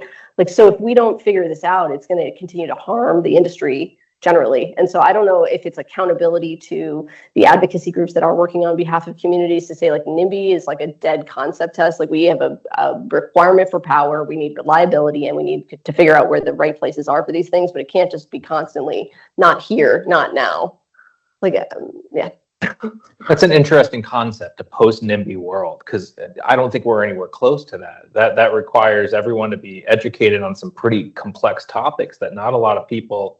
I mean, if I start talking PTCs to some folks, their eyes are probably going to glaze over. How do we get to a post-NIMBY world? Well, I don't know that it's a NIMBYism that is the issue. Yeah. I think it's something that's a much more dialed up the temperature and is fraught with an amount of outrage. You don't have, 1,000 people on a Facebook page that's anti some project because that's a NIMBY issue. I think that is NIMBY. To me, that's. They're afraid, you mean generally, like in the world of I other think things, there's- I and this think is like there's the a pretty- focus of the attention, is that moment of like, there's a project, it's scary, or? I think we're in a political environment of demonizing renewable energy that is far more than any particular project. I think every other generation source has gone through the same Like growing pain. Yeah, I think there is a concerted message that is being brought forward. And I'm not saying that there hasn't also been a concerted message that was brought forward by prior administrations. But if you're talking about having an all above the approach, I don't think you can demonize any of them. Right, that's what I'm And saying. make it into a political issue. But it is, right? Yeah. And we're playing on the emotion and we're not talking about the reality. And I think that's where I think moderators make sense. Somebody who's more neutral, who's not there to fight. They're trying to actually sit down, try to make, like, we hear a project's happening. Let's actually sit in a room. Let's actually, like, before fevers get too high, try to figure out if there's like a path forward before we're litigating before an air board, because ultimately, whatever, Texas is going to issue the air permit. Pennsylvania is going to issue the air permit. They're going to check every box. They're going to fight the contested proceeding. They're going to build into their schedule the extra year, and they're going to go forward. And it's like, if we could just cut out that whole 12 months of like fighting by virtue of sitting down, like perhaps there's some way to go forward better than we are now. Let's talk about schedule a little bit. How are some permitting delays you guys are seeing, either at a federal or a local level? It could be, NEPA issues. It could be some of these EO/DOI order memos with this Burgum review process we're trying to navigate, or even something as local as a CUP or zoning issue.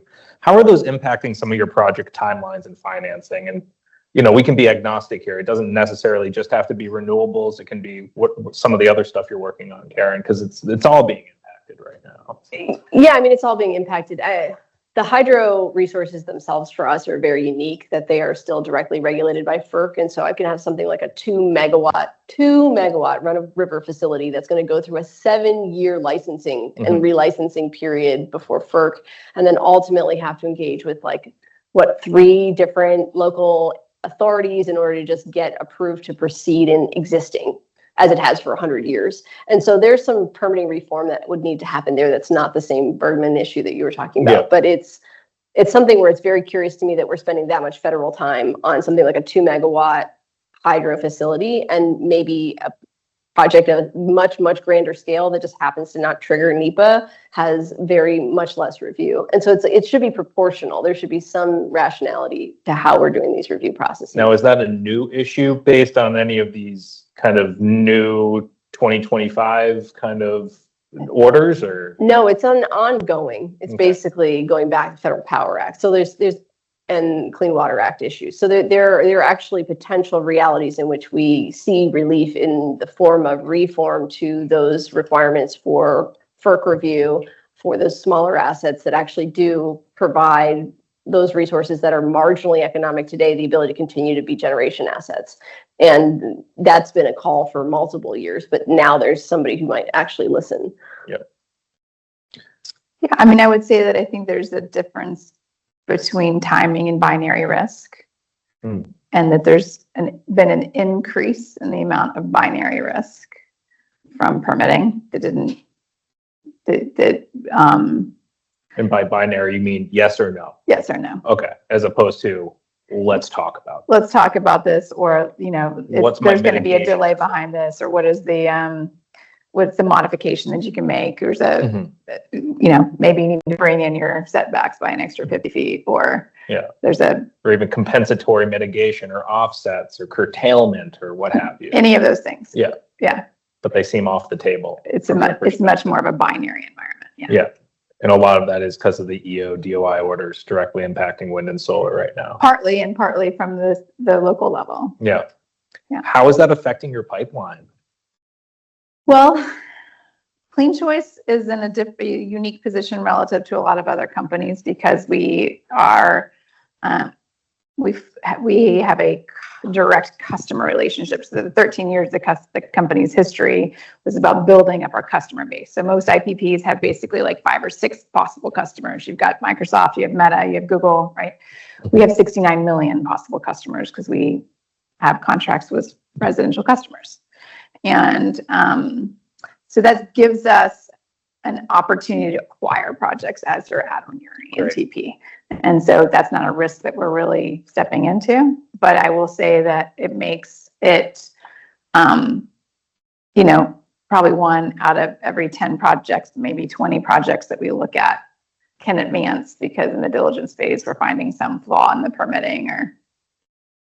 And you're just finding a way, it seems like, to bake kind of some of these potential schedule delays into the project schedule. Or the developer manage that risk. I think we also see a lot of projects that it's the permitting is hand. Now all of a sudden you have a $20 million interconnection deposit that has to get paid. Yeah. And so We're seeing that as well. Yeah. A lot of grid upgrades that are being passed on to us as IPPs in lieu of someone else. it's always been amazing to me that Texas is the state that socialized interconnection. Yeah. Not all of it, but some. Shocking. Yeah. I mean, at least this, TCOS at least lifts some of it up, but you still end up with a, specific demand charge related to your substation infrastructure. Yes. In a bespoke contract that attends a large substation, right? Like you still end up with Overtime. your own personal cost. At the beginning, right? There's only so many charges you can lift up into TCOS and have everybody else pay for that transmission upgrade. Then you have your demand bespoke contract that's actually going to give you the cost for your substation that has to be amortized over the period. So this kind of concept that like data centers are new and nobody's figured out how to pass the cost on, like it doesn't exist. Like we know how to do it and we've done it over and over. The question is, how are we going to implement those rules in new markets? But the rules are fundamentally there. We know how to assign costs for build out of transmission services down. Not all states do it though. Texas does. It's true. That's about PJM. Yeah. Not PJM, no. Not everywhere is ERCOT, as many of us have learned through our careers for many, many different reasons, right? We've talked a little bit about our existing pipelines, right? But there's always the next round of what needs to go in the ground, right? We're always growing our pipelines. There's the appetite, as pointed out by panel 1, for energy in America. The limit does not exist, to quote Mean Girls. How do some of these uncertainties around tax incentives play into your investment decisions, and how has that differed from now until versus previous days on the solar coaster? I'll give you an example. We're looking at a project right now that has a transformer that was purchased in 2023. And, we're kind of analyzing whether or not to buy the project because they really want us to buy the project with the transformer because they spent $4 million on this transformer. And I don't know that the project can COD by 2027, right? And there's this thing that if you take the transformer, put it in your project, but you buy other equipment that would otherwise qualify the project under the safe harbor, it doesn't matter. You've contaminated the project with a transformer that's from 2023. And so, those are the kind of like on the ground issues that I'm very tactically looking at is whether or not you can assume that a project is going to qualify. What are the risks around the timing of its construction schedule and the interconnection schedule? There was PJM just came out with all of its TC1 construction schedules, and I think a lot of developers had been hoping that their projects would turn on sooner than they are. And the commitments for that are like 2029. So you start getting to 2029, and that becomes a pretty high risk proposition because if you're a tax equity investor, you don't want to invest in a project that has any chance of having a credit that's going to expire, which means it's tougher for you to get your construction financing to build the thing if you don't have a tax equity investor on the other side to take it out. I mean, doesn't it just mean you have to rerun the pro forma without the benefit of the subsidy and say this is what power cost actually was? Like, I mean, we can say like, oh, through the lens, like we were making a plan and the plan included, we're going to have the subsidy, but then, you're basically just having to strip that out and say, okay, we reran the pro forma. This is what it really costs to build. Sure. And yeah, I mean, and every interconnection payment in PJM now is north of $20 million. Yeah. So I don't know how they're going to rebuild the grid without building new renewables. I mean, other ways socialize the cost of improving their transmission infrastructure. Yeah.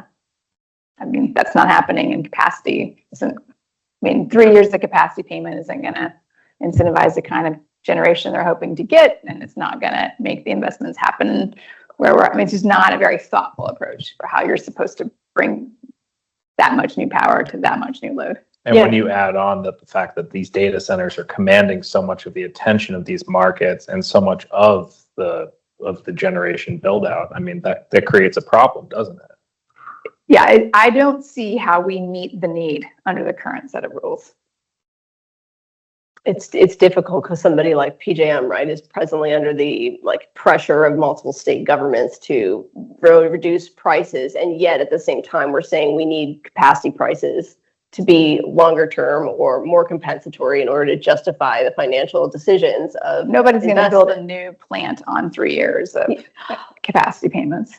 Right. So it sounds like it's like the pressure is to reduce the price, but when you need to build things, the price of a capacity market should be going up to compensate for that delta, right? And then you need to have term lengths that are meaningful enough to justify the economic use case, which are generally 10 as the lowest end and 20 being the higher end of the investment timeline. Yes. So yeah, 3-year markets are not working. I'm going to borrow a little bit from panel 1 again. I mean, so they talked about kind of what's your legal wish list. I mean, what's your regulatory reform wish list here? Do you have a silver bullet to solving either, some of these issues? Do you have an idea? No. I mean, you got to We'll put it to the audience. Well, let the markets work, right? Yeah. I mean, stop letting policymakers jump into the highly complex space of energy regulation and enforce concepts that are extra market in order to try to create the construct of I delivered something for my constituents. Okay, yes, we know that power prices are high. We know that they're going to be high for some time, whether or not you say so, right? But if you go and you try to intervene on a capacity market just because you think that your constituents will like you better if you reduce the cost of power prices today, but then things don't get built, what do you think is going to go on with the power price 3 years after the short capacity market? Right? Who's going to suffer from an unreliable grid? Probably not going to be the data centers. It's going to be the resis, right? It's going to be the American public. Yeah. I just think we have to be honest about what it costs, right? Cost is not going down anytime soon. We have to accommodate and understand where that cost is going to come from and be realistic to some extent. It's not comfortable, right? It's not comfortable to go to your constituent and say, hey, your bill's going up. I don't know exactly how grandma's going to pay it, but it's going up, whether we like it or not. The markets require investment. And so how do we get to a place again where it's a little bit less political and more about, do our markets have the appropriate rules to drive the types of generation we want to turn on to get in the queue and actually deliver? In that case, shouldn't the markets be not less concerned about the ratepayer, but more concerned about the ratepayer? Markets don't have concern for ratepayers. They have concern for supply and demand. So when demand goes up, supply needs to go up. If supply going up requires additional capital investment, then the cost of delivery goes up. Mm-hmm. So we need more supply. So it sounds like that is the silver bullet. We need to find a way to put generating assets online quicker. And finance them. And it would help if they were cost effective without the weighted burden of tariffs. Yeah, and maybe environmentally friendly as well, Zoe, to put a plug in for you and that. Again, I don't know how that goes down. It didn't Talon go pretty badly.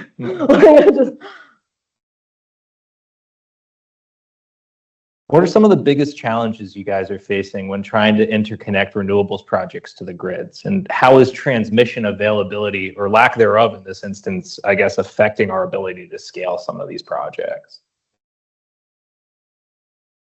I think we need more competitive construction build out of transmission capacity, because the transmission capacity providers of Yorn are not able to keep up. We need to build transmission faster than we've ever built it before. So you need competitive process in transmission build out in order to get enough participants in the room to build the transmission timely. So I think we need to see more competitive transmission build out.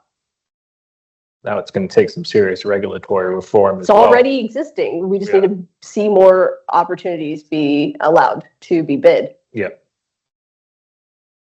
Yeah, I would say, although I will say that we're making advances in getting, the queue worked through in places like PJM faster than I would have predicted. But I think it's the Venn diagram of local permitting and interconnection and transmission, along with the financial viability of projects given the costs of construction and expiring ITC. All those things combined make for a smaller universe of projects that are able to get built to meet the need. We've built a dangerous house of cards for ourselves in this country in terms of some of the tariff impacts, on top of the rising cost of energy, on top of what the priorities have become. Scary time. Again, it's the solar coaster. We'll navigate it, right? We'll figure out some answers, but it's scary. I mean, the Fury is fun. Yeah. Yeah. I've never been That's to scary. Carowinds in Charlotte. Yeah, you can come visit. Really big roller coaster. Yeah. Real tall. I rode it 3 times, one time in a row, and I got the little crystals in my ear messed up. I had vertigo for a week. That sounds like a good roller coaster. It's a good roller coaster. Yeah.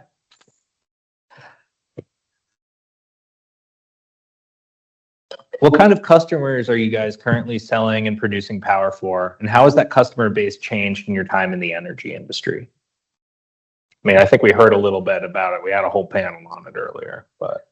Yeah. Well, I think it's interesting is when we think about the history of what capital has been willing to finance.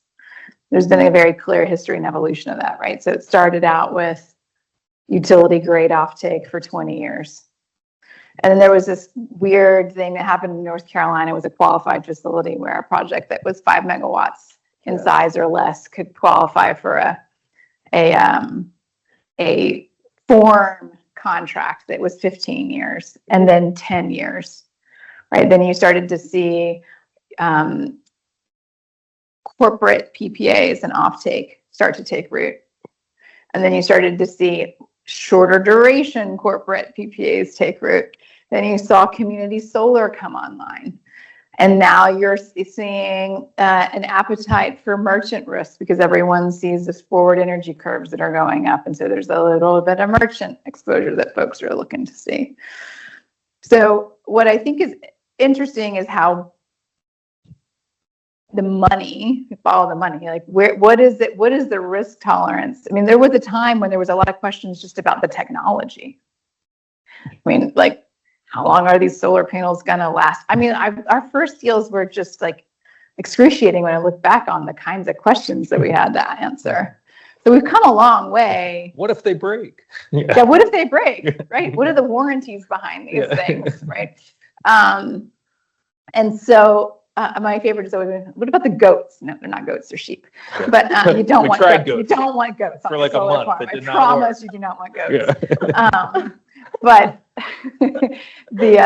and I say that because what you see is that a lot of times, a lot of these the large buyers of energy, the Googles and the Microsoft, and there's a pricing power that they have. They know what it costs to build this, and they're able to sort of drive down. I mean, I think about the folks that entered into 15-year, $32 fixed rate corporate PPAs that they're going to be locked into for the next 12 years. They're not very All happy that about their upside is choices. going to Microsoft and to Meta or to Digital Realty. Yeah. And so one of the things that I think is really interesting and that has got me to be a yes to this opportunity with CleanChoice is that we have 69 million customers, right? The entire Eastern Seaboard where there's deregulated retail markets. We're not in Texas. It's the only retail market that we're not in. So as long as a project, even if it's in a state that does not have retail choice, like Virginia or Kentucky, as long as that location works effectively as a physical hedge against our retail load, we can build there. And it gets down into like very locational specific questions of, okay, if this solar farm is producing during these hours of the day, during this part of the season, what does that price look like versus the price that we're buying for our Pittsburgh city load, right? And that's not been done at on purely a renewable energy level. But when you look at what the big Constellation and Vistra and NRG, that's what those companies are really doing. And so to be able to think about that in the context of renewables and really drilling into the hour by hour use that our customers are using and looking at how do you load shift into the later part of the evening, how do we start to look towards the future of closer to 24-hour renewable energy production, and how do you get there? That's been fun. I've really enjoyed doing that. And it's been fun to talk to different kinds of money and explain to them our business model and have them understand and underwrite a company that doesn't have Microsoft's credit, that has a 13-year operating history of successfully acquiring customers. That's a new business model. Retail gencos, they have something going for them, right? They have a load and they have generation. Yeah, and the risks on both sides mitigate. I mean, you're offsetting the risk inside of the business. Yeah, it can, but like to the extent that you're saying, oh, clean, we are clean power. Well, you equally go onto the wholesale market and buy the lowest price clearing megawatt, right? Like, so like I think that this is where like the balance point comes, right? We all know from a physical constraint perspective that the power that's delivering into the wholesale markets today is whatever the cheapest power unit is in that stack of requirements to meet the demand of that given hour. And like whether we have clean companies or we have green companies or we have baseload power generating companies, like they all are building that stack. And so it's not like by some magic that the stack changes. Each generator has its own role that it's playing in that stack. And so to the extent that we are excited about renewables, that's awesome, right? It's definitely part of the future. But like, I don't think you can say that the wholesale markets and all the other kinds of generators that are there aren't necessary in order to meet that cost effectively. Because if all your company did was try to buy 24-hour renewable power today, you wouldn't be able to serve your customers at a cost that they would be willing to buy. So there's a couple of things that I'm going to push you on. Fair. Okay. So one is anytime you have a river that has tributaries, the quality of the tributaries into the river impact the quality of the river itself. Yeah. So you're right. We live in a construct of a deregulated market. As a retail provider, you're required to buy load from the deregulated market. I don't have any control over what goes into that. But what we can do is make sure that you have a reliable, like for all of the customers that are there, for everybody that's using that load. It's not CleanChoice that's choosing what the load profile looks like, what the mix of generation looks like relative to the load of that area. Yeah, I'm certainly not giving you all the responsibility for it. But like you could do bilateral contracts yourself. But if you were required to go out and buy from a brand new renewables generation facility every time you told a customer that they were going to get 100% green power at the end of the year, you wouldn't be able to serve that product today. But we do buy renewable energy certificates, and we are building the generation to be able to meet the load. So we are building new load to be able to do that. Right, and I guess I'm not trying to like put you on the spot. I think it's actually a problem the industry is facing. Right, we want to say, oh, we're clean, or we're not. We're this or we're that. We're all participating in a market where there's multiple generation resources. I think my point is that the microcosm of what CleanChoice is trying to work towards is the same thing that is the macro issue of how do you have a clean fleet of generation that is meeting the needs in a reliable way for our society. That's not unique to CleanChoice. That's a question of how do we provide the right kind of energy for the needs of our economic social structure. Yeah, I mean, it's a fair question to answer. I just don't know if we can answer it without an all of the above. And I think that every company that's participating in the energy markets today buys and sells every kind of power that clears the market every day. And they do it not because they like to or don't like to. It's because it's the lowest cost, reliable power that is available to them in that given moment. And we can cover it with RECs if we want to, but a REC is not equivalent to a power resource generated at, whatever, 12:30 at night. Yeah, I think that the question of what is the cleanest source of generation at any particular moment is one that we have to solve for. When we talk about 24/7, how do you match it? I also think that there are, I'm not saying that you can't, there isn't some need for baseload generation. Like there's obviously need for baseload. You can't get away from that. But I do think that we are not properly weighing the costs of what the environmental externalities are when you price that power. And we're not thinking about we're not thinking about how are we designing the system in a way that includes demand response, that includes a more technologically advanced ability to dispatch power in a way that matches our load. I mean, there are ways that we could be investing in the future that we're not, because there are entrenched interests that want to continue to see certain kinds of generation expand. And I think you can't dismiss, I guess, like those entrenched interests, right? Especially when you're talking about what percentage of renewables, when they started to come on board versus what's been existing in this country for a long time to meet that base load. Or how even the regulatory design was, who designed the regulatory environment, and who are the incumbent parties that are benefiting from the design as it is. Who watches the Watchmen? I mean, Right, like for instance, a lot of folks that friends of mine that are in DERs, right?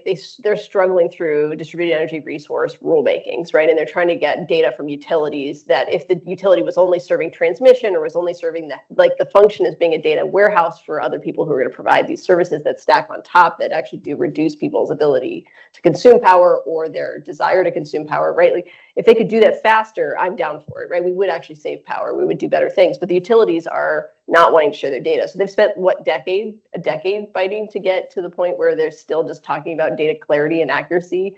And so there are definitely things we could be doing to improve the overall delivery. yeah, we're being able to consolidate residential demand response and BJM, which is not an option.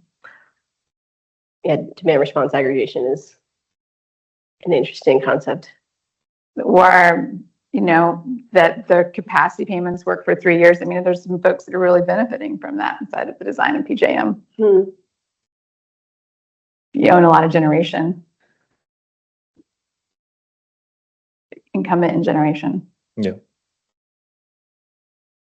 Well, we only have 13 minutes left, and I want to give this audience plenty of time because there's been some really interesting conversations up here, and I want everyone to get involved here. But I'm going to ask both of you a final question from my perspective. I know there's a lot of students in the room and online. What advice would you give to current VLS students seeking to work in our industry? And what are some of the hard and soft skills that have served you best in your career that you started to learn at VLS?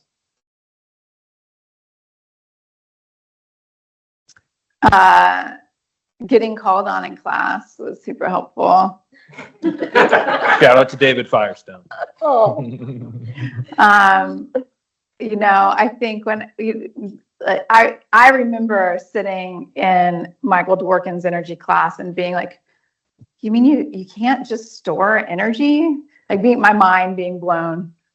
And having this moment of understanding. I had this picture of a person sitting up in a little, I don't know, like air traffic control tower, kind of imagining them like, okay, you're going to turn this on and turn this on, and it's going to match these people over here. And oh no, it messes up and things start blowing up. You know, that's kind of what I was picturing when I was sitting into Dworkin's class. Dispatch, quite literally. Literally, like I'm imagining an actual person sitting up in a, anyway, so I say that to say, you know, I learned so much about, I mean, energy is wildly complicated. Rate making is wildly complicated. The market design is wildly complicated. All these things are intensely, they're not for your average person to consume and understand. We all just walk in and want to turn the lights on and have it work.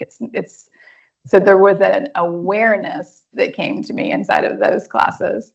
And at the same time, a real passion for understanding the impact that energy has across both the environmental impacts, right? Like I remember my law school, my journal article was about mountaintop coal mining and its impacts on waterways, right? So there's those kinds of impacts. And then we think about climate change, there's nothing that's, I mean, it sort of is the apex of the whole thing. If we can solve these problems, we can make sure that, I've got 6 kids, y'all, 6 kids. It's a blended marriage, but still. When I think about the world that they're living into, I want to know that the time that I spent on Earth was spent in service to their future. You're here. So deep. We haven't even gotten into the deep waters yet. Fair enough. Fair enough. Yeah, I mean, VLS was a place where I spent a good bit of time on student government and being active and doing active things that let me learn the process. And so, like, I would say that, like, don't stop learning the process. Like it doesn't like learning doesn't end when the door closes. Like it begins like in your first jobs. And one of the things that I struggled with when I first came out was I entered into a job market that was not super easy to enter. There were doing LaBeouf went under. There was a ton of like associates flooding the market from that were already trained, right? And we were fighting against that. And so like don't be afraid to find non-traditional opportunities to expand your horizons in the sectors in which you want to do work. So if you want to be in the energy space, go into the energy space. If that's a legal job off the bat, great. If it's not, know where you're headed and go there. And you know, from my time at VLS, I did get to meet a lot of folks across the spectrum and learn that like our little community of energy is very, very small. So you're going to disagree with all of these people, but you're going to see all of them again. And like, we have to be cordial in that environment. And that was something that I also learned in the smallness of Vermont. You cannot escape. We've got to figure it out collectively.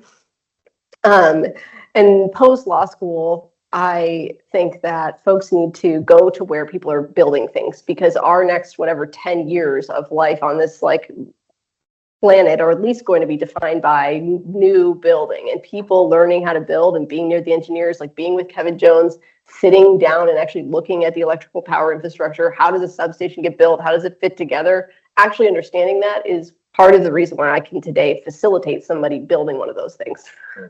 I can sit in the room and we can solve the hardest problem, because like there was no like, this is the lawyer's job and this is the attorney, you know, this is the engineer's job. This is your job, and it involves understanding enough of all of this to be able to be reasonably informed. So don't stop learning. Yeah, you know, I think I talk about this a lot, but I'm a high school dropout. Last year I finished was my freshman year of high school. I went to college that had no grades.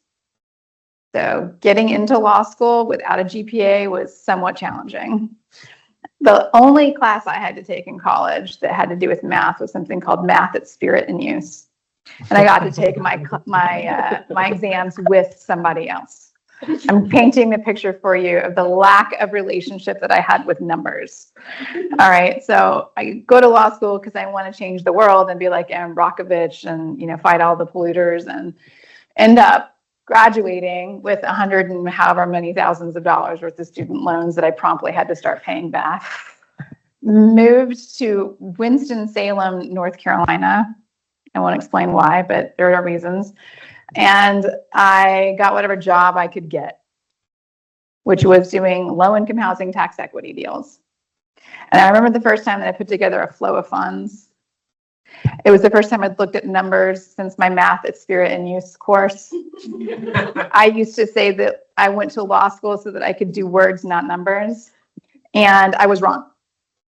Because now I work in 220 tab Microsoft Excel spreadsheets, and I think often about math. And you can't really work in the domain of energy without understanding the economics behind it. And so acquainting yourself with numbers while also understanding the rules is a really helpful and worthwhile investment of your time. Take a Microsoft Excel class. I think you've heard it from all three of us up here now. This is working in the IPP field is multidisciplinary. Having a law degree is an important part of the toolbox. It is by no means the only hammer you want at your disposal. Engineering, mathematics, moderation, Robert's Rules of Order. You were great at it. We had so much fun. Knowing how to do many different things, I get called on every day and have for the past 10 years to do just different stuff every minute. It's a really fun ride. So long may the solar coaster stay online. I'm nothing but a man of the people, so we have 5 minutes left for everyone to ask questions. Sure. I'd like to start with a question from our live stream audience, which is, what is the difference in lead time between building gas generation versus solar generation? built actual construction timeline or development to, we'll go from the beginning. I'll say it's probably 4 years versus 9. Could be less. The spread could be less. Could be. I think it's about a 4 to 5 year wait time to get a new turbine, if I'm correct. There are slots. As with there are transformer slots, they exist. There's just fewer of them. There are fewer of them. Yeah. Yeah, and I think I remember I was hearing a narrative also about, there's also, I think, EPC constraints around that as well. Every space that needs to build something with credible hands is struggling. Even the smaller construction projects, or whatever, 250 megawatt wind facility, right? The number of people who know how to go out there, build, manage safely, like do it on budget, on time. It's a constrained resource for sure. I would say that I think 93% of the existing queue is in solar or wind. So in terms of projects that are currently ground shovel ready and that could advance, there's no question that renewables wins the day, because a new natural gas plant that gets developed, designed, and has to go through study even under an accelerated process, and that also then has to have a long lead time on new turbines. And then there's a lot of pricing uncertainty around natural gas as well. We're starting to be able to really offset that duck curve with co-located BESS as well in terms of deliverability, still within that 4-year window. So there is a difference. The cost is prohibitive, right? Like we've looked at building BESS in Illinois, and they can't get an index credit together, storage credit together to save themselves, right? The legislature won't even fund it. So we of all the things that we build, right? Like there has to be an economic case. And if the underlying contract that's supposed to support the financial decision of building batteries in Illinois doesn't actually support it, and there aren't other natural off-takers because you're still living in a nascent market, doesn't matter how much you want to build a battery, you won't build the battery because no one will give you the money for it. So we got to figure our policies out. We got to prioritize. A lot of storage has gotten built in Texas. Yeah. In Texas, but not Illinois, right? Because That's the CEJA, and yet you don't have a regulatory regime. compensation mechanism or a clientele that are willing to pay to have that asset there. And so if they'll pay, you'll build it. Yeah, I mean, it gets to the point of the regulatory construct. Yeah. Yeah. Mm-hmm. But just next door to Illinois, we are building batteries that are then going into the Illinois market, which is interesting. And become a net importer. Yeah. Next question. I got an easy one. If the timeline to put up a new natural gas turbine or plant is like 9 years, and the data centers. She's shaking her head, so we'll say 6. 6, okay. So, but we're talking about data centers putting up gas turbines quickly. These things were just being conceived of several years ago. Now they're going up with co-located gas in a matter of years. What are they doing that a typical gas generator is not doing to get something up and running so fast? Are they just paying more, or what? Or do they have a? No, it's just process, right? Planning and process. An interconnection. If you're behind the meter, you're not working to interconnect the project. If that's what you mean, is that they're building behind the meter natural gas plants for a data center. That's one of the reasons why I said such a long timeline, because it takes 3 years to study the. So that's a shorter timeline if they're behind the meter. The utility doesn't assume that they're going to be offline someday and putting all their production back out into the grid as far as the study process. I don't know the project, and I don't know what's happening with them. So, but in theory, you could avoid having to. You wouldn't want to, though, right? Like you got a lot of capital in the ground. Like you ultimately want to participate in markets. Totally agree. But if you're a data center, you're trying to accelerate something, you might be willing to accept that period of time that you're waiting for the study to come through. That sounds exactly right. Yeah. That sounds exactly right. Which I think is exactly. But I don't think it's 9 years versus 4 years. I mean, you can't count somebody who's already been in an interconnection queue hanging in MISO for 2.5 years as like starting. They've been going for 2.5 years. That's why I asked, are we starting? Are we talking from the beginning, or are we talking about? Even transformers, right? 3-year lead time on a transformer. True. None of us can turn a project on for 3 years.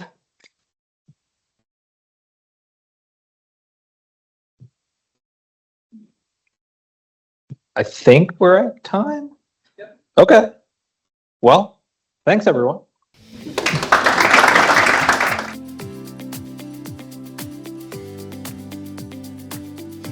Good afternoon, everybody.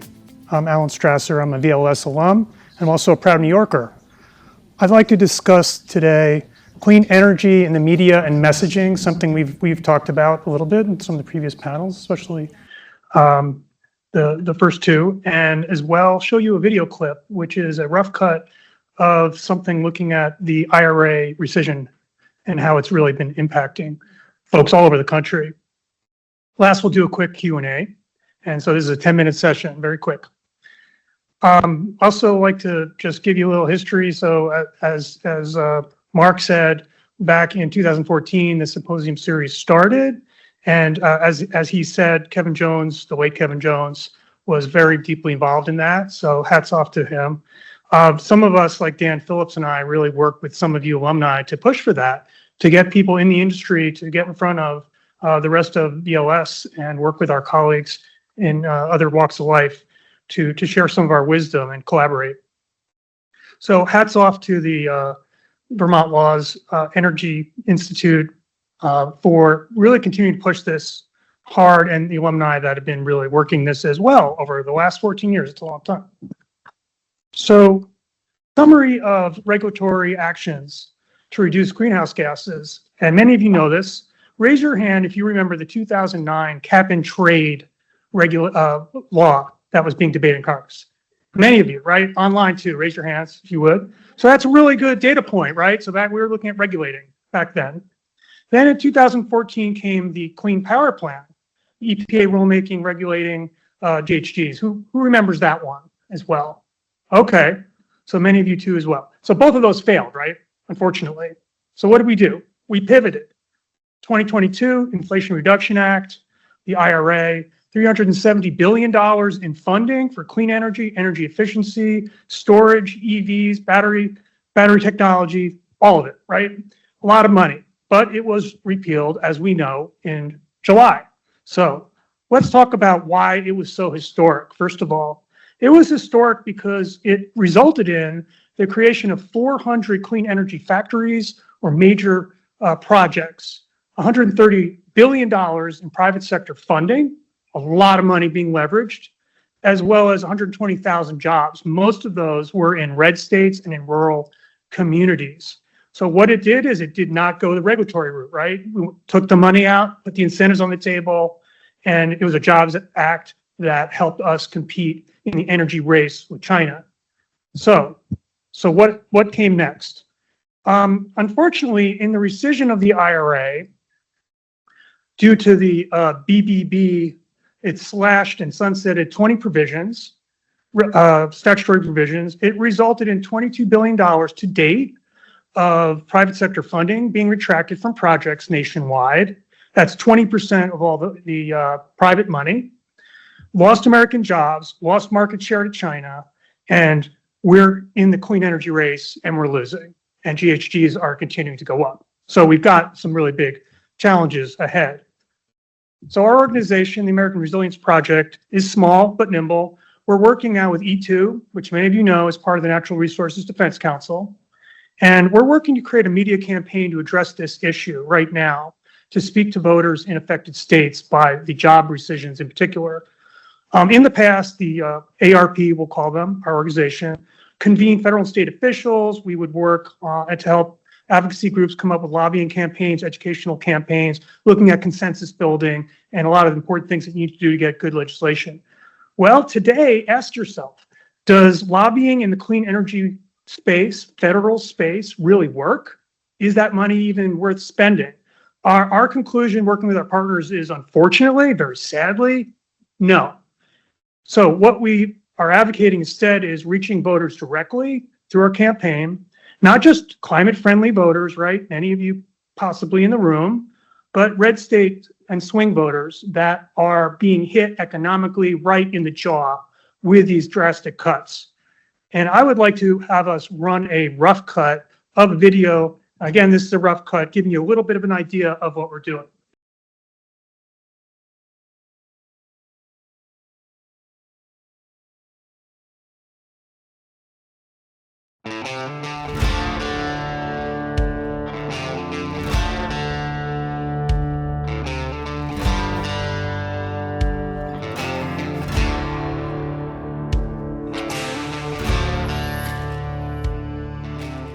Mr. Smith of Nebraska. No. Mr. Smith of Nebraska, no.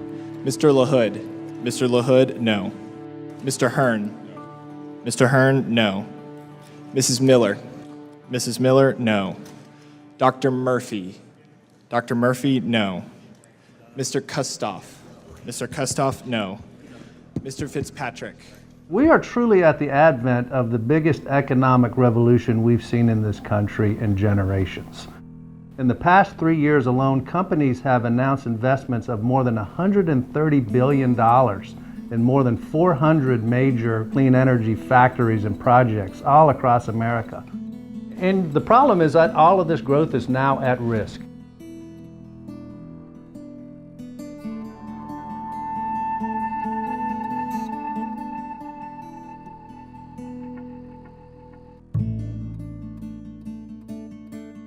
With the recession that came in 2010, our community experienced about 13% unemployment and a loss of about 10,000 jobs. And so there was a very intentional effort to try to bring some diversified industry into our community. You know, when Q-Cells came to town, there was a lot of excitement about going to work at a company that was making a product that would make a difference in our world. And so there's nothing political about that. They invested $130 million in a new facility in our community, started paying taxes on that facility, and they hired nearly 600 people within 3 months. You know, those jobs paid at or above the current average wage of what our manufacturing jobs paid. And so from our standpoint, it was just nothing but a positive story. At this point, they've spent nearly $500 million in our community. You know, their payroll for their employees is over $100 million annually. You know, that's a lot of gas tanks, that's a lot of lunches, that's a lot of rent, that's a lot of mortgage payments. It certainly creates a wave in our community that adds value. Q-Cells is a growing company. We're constantly looking for more people that can move up, that can fill the jobs that we need to potentially make in another facility. I mean, we've already made 2 more here, so I mean, we're growing constantly. You know, this community, if 2,000 jobs went away, that's a huge impact because the unemployment rate's so low because of us. We're about the 3rd largest employer in the community right now. Yeah. So unemployment would skyrocket, job options would be minimal, everybody would be fighting for the same position, and everyone that's here has experience in carpet pretty much. I cannot imagine not being with Q-Cells, but I would be honest, I never would have came to Dalton if it wasn't for Q-Cells. I've been in manufacturing 37 years, 37 years. Dalton was not on my radar. I think that with the knowledge that I've gotten here, I could probably find a job inside of the solar industry, but it definitely would not be anywhere near here. Right. So that means that possibly uprooting my family and having to move somewhere else to continue doing something that I enjoy. For me, I don't have family, so it's more easier for me to leave. If Q-Cells is not going to be here, I think I'm going to leave Dalton.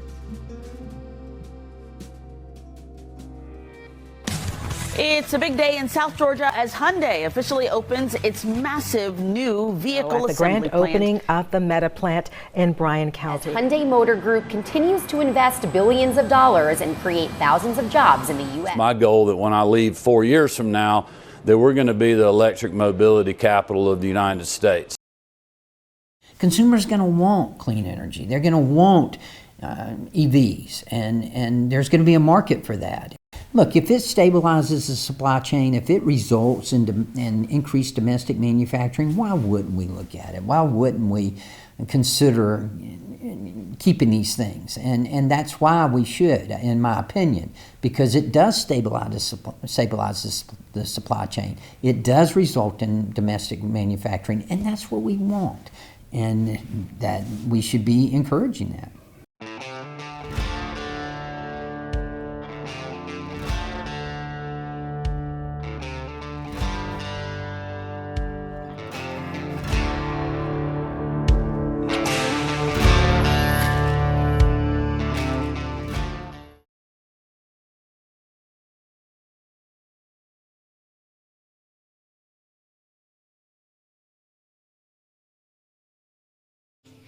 Thank you.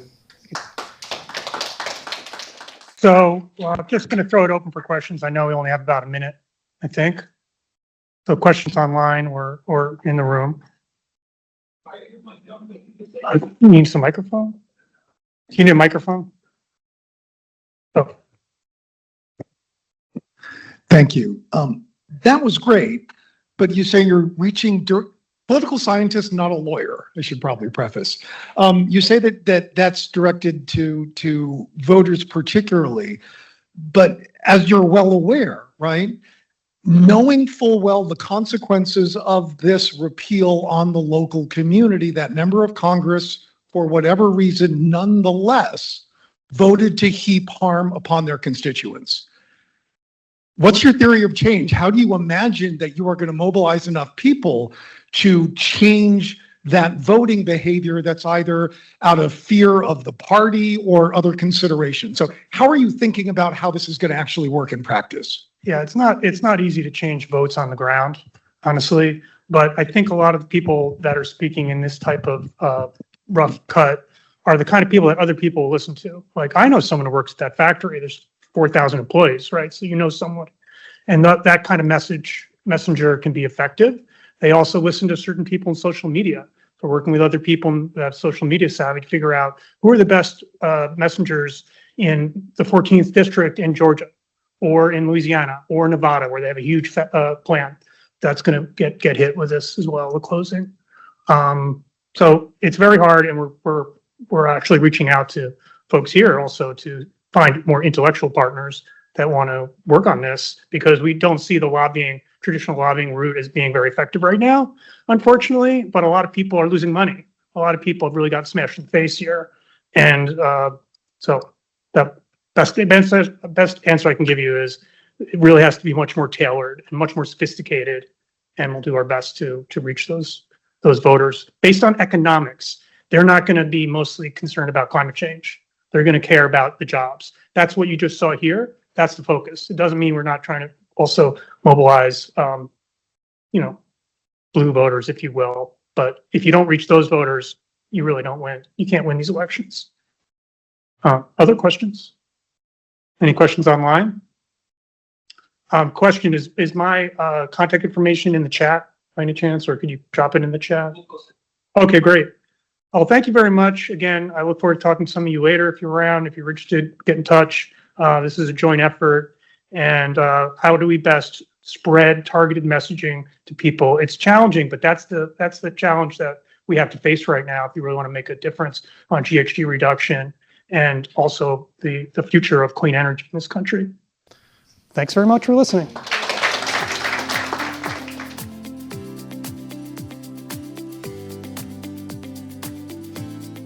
Are we all ready for panel 3, last panel of the day? The only panel, as you said, standing between you and cocktails. We used to have them here, and I was going to say we should open it up earlier and just have cocktails during panel 3, but apparently they're off-site today. Well, welcome to panel 3. We are the Climate Investing in Clean Tech panel. So building off of the last panel, we're really going to go into following the One Big Beautiful Bill Act, how the investment world has changed, not just in terms of how money is being deployed, but not everybody is comfortable taking merchant risk. Some people, some developers like the plain vanilla, they're reliant on the 30% tax credit and a 20-year PPA and low returns, and that's the world they like to live in. So without that, especially the smaller developers, they're starting to see money leave that part of the industry. And so we're going to talk a little bit about what other technologies that money might be going into. A little bit broader, but I'm taking liberties to expand the topic. And I really appreciate my panelists, because if you've been following the agenda, we did have to make a change about 2 weeks ago. We did lose a panel coming from abroad. So these folks volunteered to join the panel last minute. So I'm really appreciative of you all being here. The flip side is there are no VLGS grads on this panel but me. I'm an 03 LLM, but I've been a private energy developer for 20 plus years. And in that regard, I'm speaking as that person, not as a VLGS visiting professor, because I've got like 3 supervisors here. I don't want to say anything wrong. So yeah, a little bit about me. So I've been doing this for a while. Started out, actually, I met Dan doing upstate New York wind projects 20 years ago. Dan built several hundred megawatts of upstate wind. I built zero. I tried and failed. Moved into DG Solar in Massachusetts at the beginning of SREC 1 to date myself a little bit.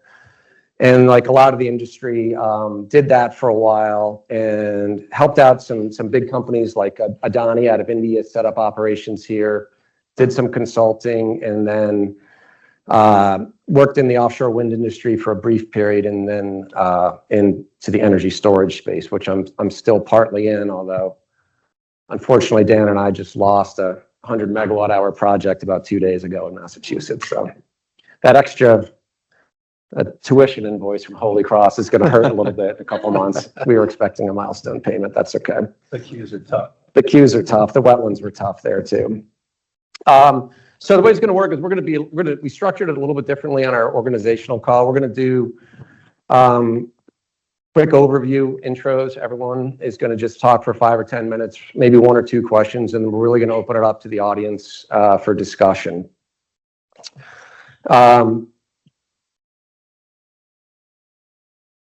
Yeah, so as indicated, when the One Big Beautiful Bill Act was being discussed, and this, I'm borrowing a little bit from panel 2, and I'm assuming some level of knowledge of that act. Everyone in the industry was nervous. I mean, I was on summer vacation in South Beach, Florida with my family. Don't ask why. Very hot. And I was literally checking my phone every day, as were you.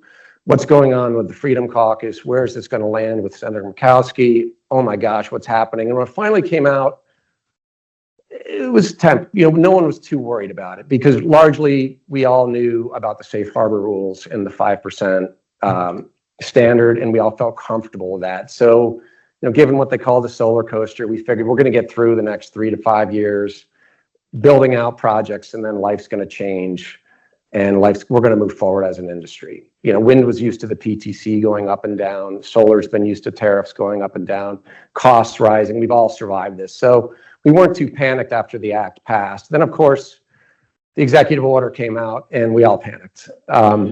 When they basically said, we're getting rid of this, the old school safe harbor, we're closing that loophole, and you better be under construction, you better be continuing construction and real construction. Then, of course, fast forward to a couple months ago, if that, and the regs came out, and as indicated in the last panel, okay, these aren't so bad, especially for folks under 1.5 megawatts, folks who know how to play the safe harbor, and in light of a lot of the really well-capitalized large utility scale developers like LS Power can afford to play in the merchant markets, meaning they're going to rely on electricity prices going up, and that'll sort of offset the loss of the tax credit.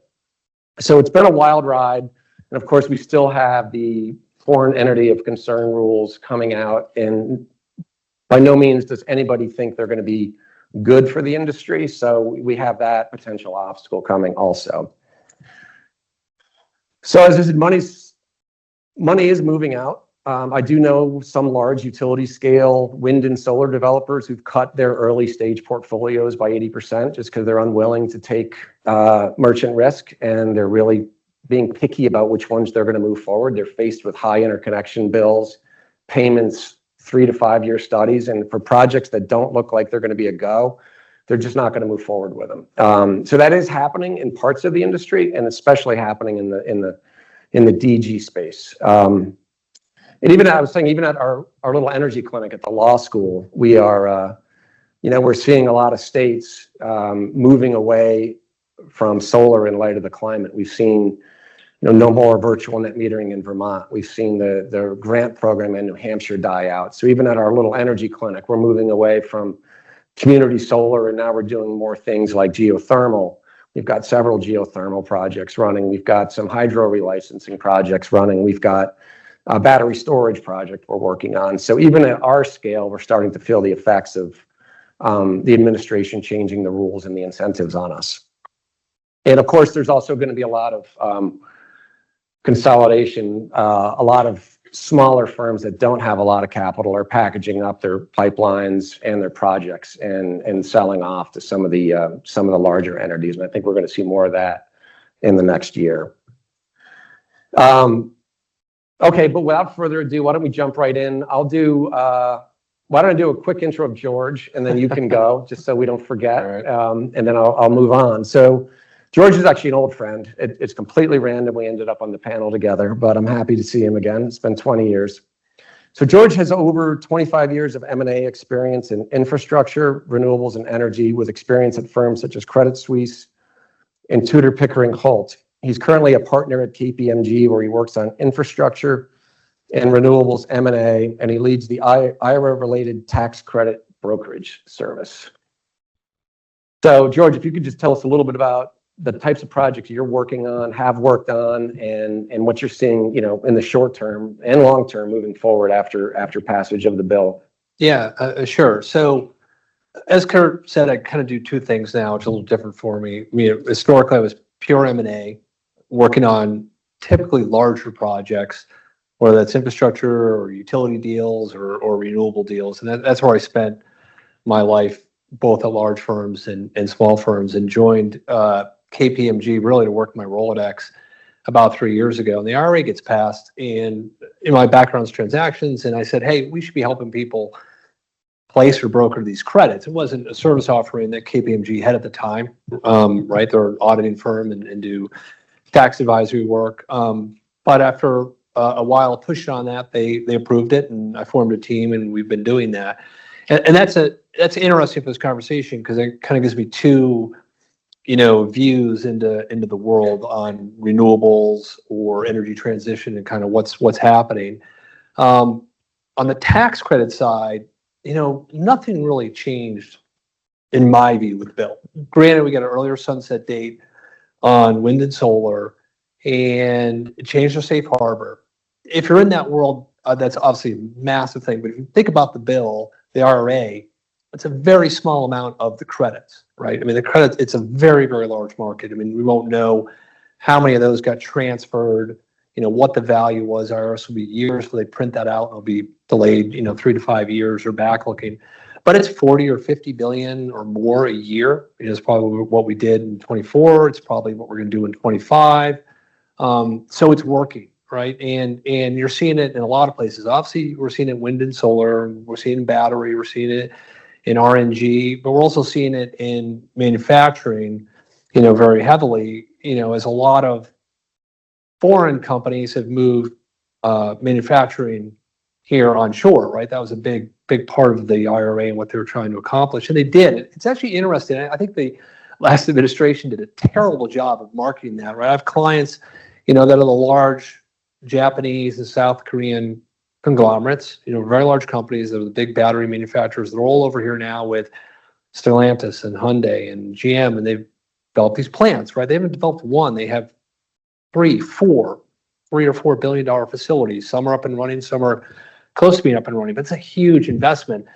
And they wouldn't have done that if they didn't have the tax credit. So again, I think when I look at that, I'm like, God, it really made a big difference in really seeing, that functioned well. That did what it needed to do. And it obviously, really advanced wind and solar and development as well. And when I look at that market, I'm going to look at it much larger, again, view than probably the developer will, small scale developer will. But, what's happening in my view is there's a rush.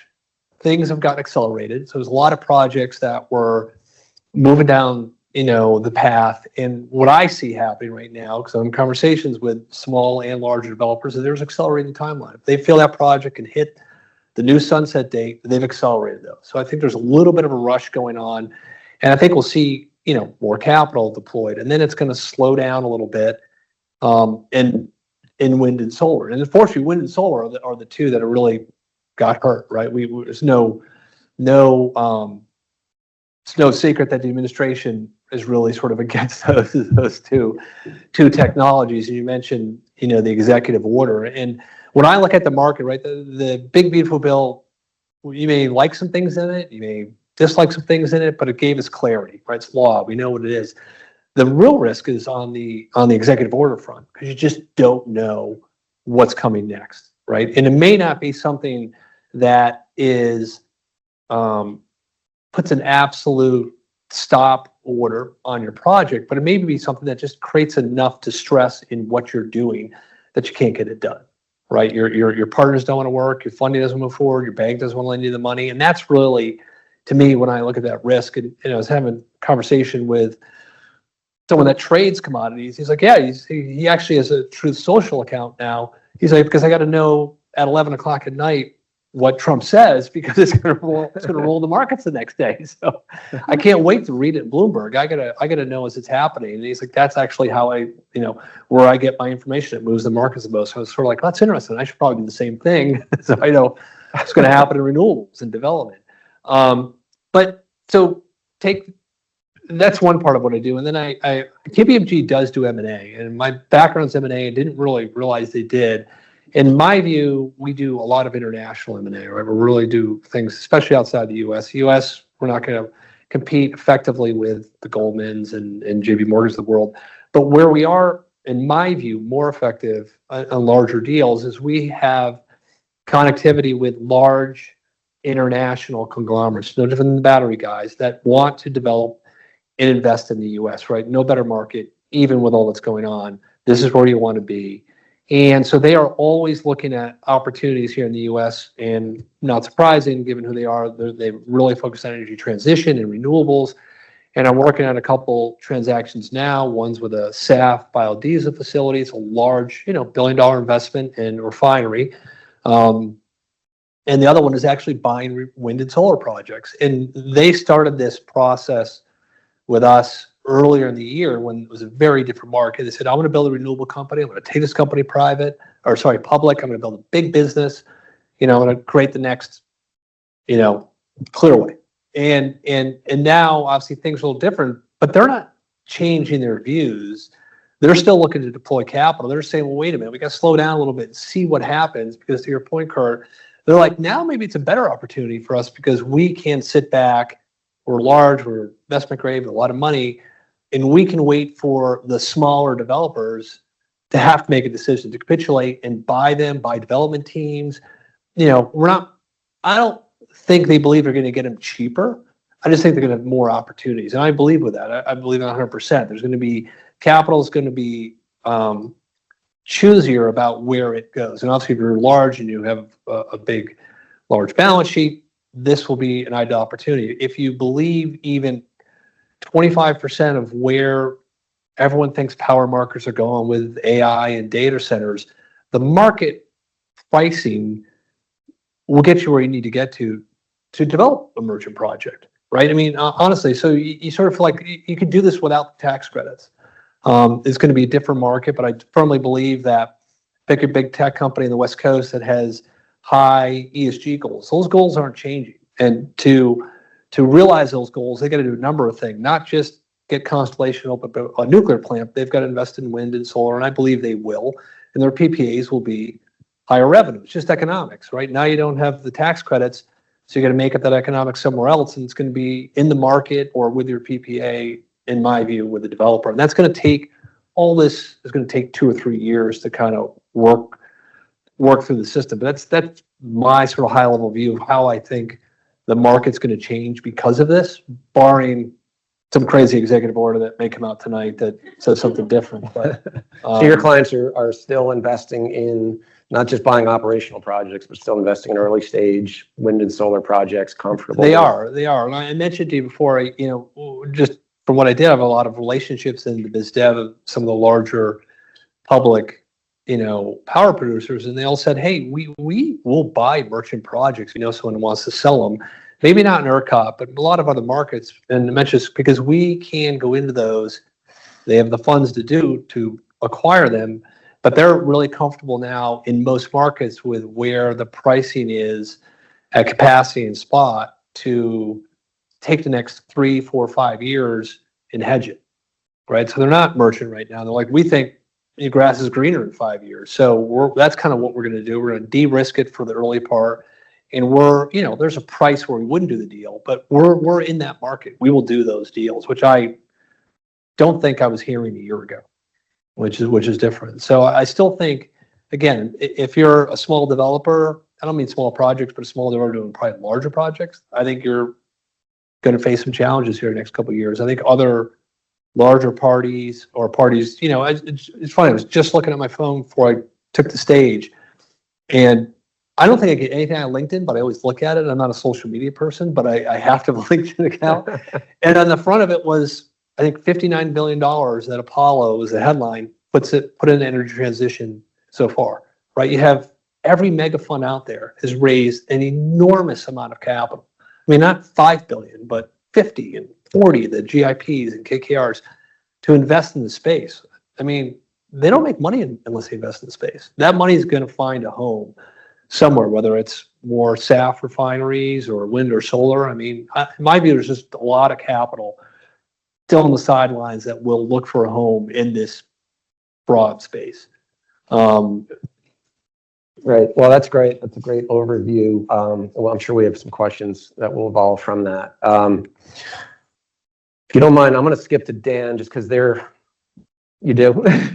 The transition's easier, just given Dan's background, and you do something completely unique, which is super interesting. I think Nyla's more relevant to the panel, I think, but. Of course, yeah. She's the only one relevant to the panel.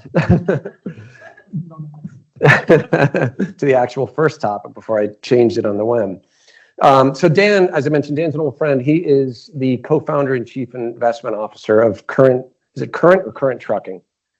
Current, okay, which equips commercial fleets with an end-to-end electrical vehicle solution, including vehicle procurement, charging infrastructure, and O&M. Prior to Current, Dan founded Ozone, a renewable energy development company that has commercialized over 8 gigawatts of development projects for its partners. He was in the Air Force as a civil engineer before moving into renewable energy and has experience in wind, solar, fuel cells, hydrogen, and microgrids, having worked for companies like AES, RES, Noble, and Fuel Cell Energy. Take it away, Dan. Give us the overview of both the EV market and the ozone market. Yeah, well, first, thank you for having me. I appreciate it. Great to be here. What I would say is, like, if you can't figure it out from the bio, I'm a geek. I love technology. If it's been done 100 times, I don't want to do it. So like when I got out of the Air Force, renewables was very new at the time in the early 2000s. Yes, it was in the hills of California, but here on the East Coast, I'm a Long Islander, came back east and came back to New York State and started looking at what do I do? And so wind was that new frontier. We built some of the first wind projects. It's been a crazy week. I don't know if anybody's seen it, but they started taking down some of the first projects. I did not build that project. Mine are still operating, which is wonderful. But very quickly evolved from wind into solar right around the financial crisis, and then fuel cells and storage. So built my first storage project in 2011, my first fuel cell project in 2013, my first hydrogen project in 2013, my first microgrid in 2014. Get kind of bored of these technologies very quickly. But ultimately, the reason why I'm in EVs and transition of transportation and logistics today is because as we were looking at the grid, it got substantially cleaner over the 20 years of doing renewable projects. And the industry is just massive compared to what it was 20 years ago. So the incremental impact that I had as a developer was so much smaller in 2020 than it was in 2005, right? So we were looking, my business partner, Pip Decker, and I met right around the time I met Kurt. We were looking at, is it data centers? So thinking about this panel and where is investment going now that the big beautiful bill is there. And I'd like to get back to that because I don't think, I'm with George. I think we're in a little bit of an air pocket right now. I don't think anything stopped. These projects are still, when you think wind and solar, are still the cheapest form of energy you can put on the grid. And I will argue with anybody until I go blue. Even without the tax credit? Even without the tax credit. Okay. We do, like, for the last 20 years, I've been saying we don't want the tax credit. The tax credit just makes everybody other than the project and the ratepayers pay more. The tax credit is irrelevant, but it's just been part of the economics. The investors come into the projects with that understanding. We have the wrong investors and the wrong money in the room. That's the problem. So that air pocket is here now. It'll go away. But so we were looking at that next technology. Where do we put our time and effort? We looked at data centers and cleaning up those generation stacks. We looked at water, place I really want to get back to, a place where you started your career. Unfortunately, as we all take it for granted, we're not really willing to pay for clean water right now. So I'm not independently wealthy, so I couldn't do that. So really went back to transportation. Looking at transportation every day, there's so many things we can do. So much of our greenhouse gas emissions come from it. But more importantly, when you look at it, 25% of the emissions in transportation come from 6% of the miles. And those are your medium and heavy duty miles. So that's where we put our effort. We started developing projects with ports, with major logistics carriers, used our friends and family money, and then eventually took it to the big banks and got Ares to believe in what we're doing. We knew them from the renewable days. They invested in a number of our friends and former developers, and they see the vision and they saw that. So 3 years ago, they invested in our business. We've been deploying projects coast to coast.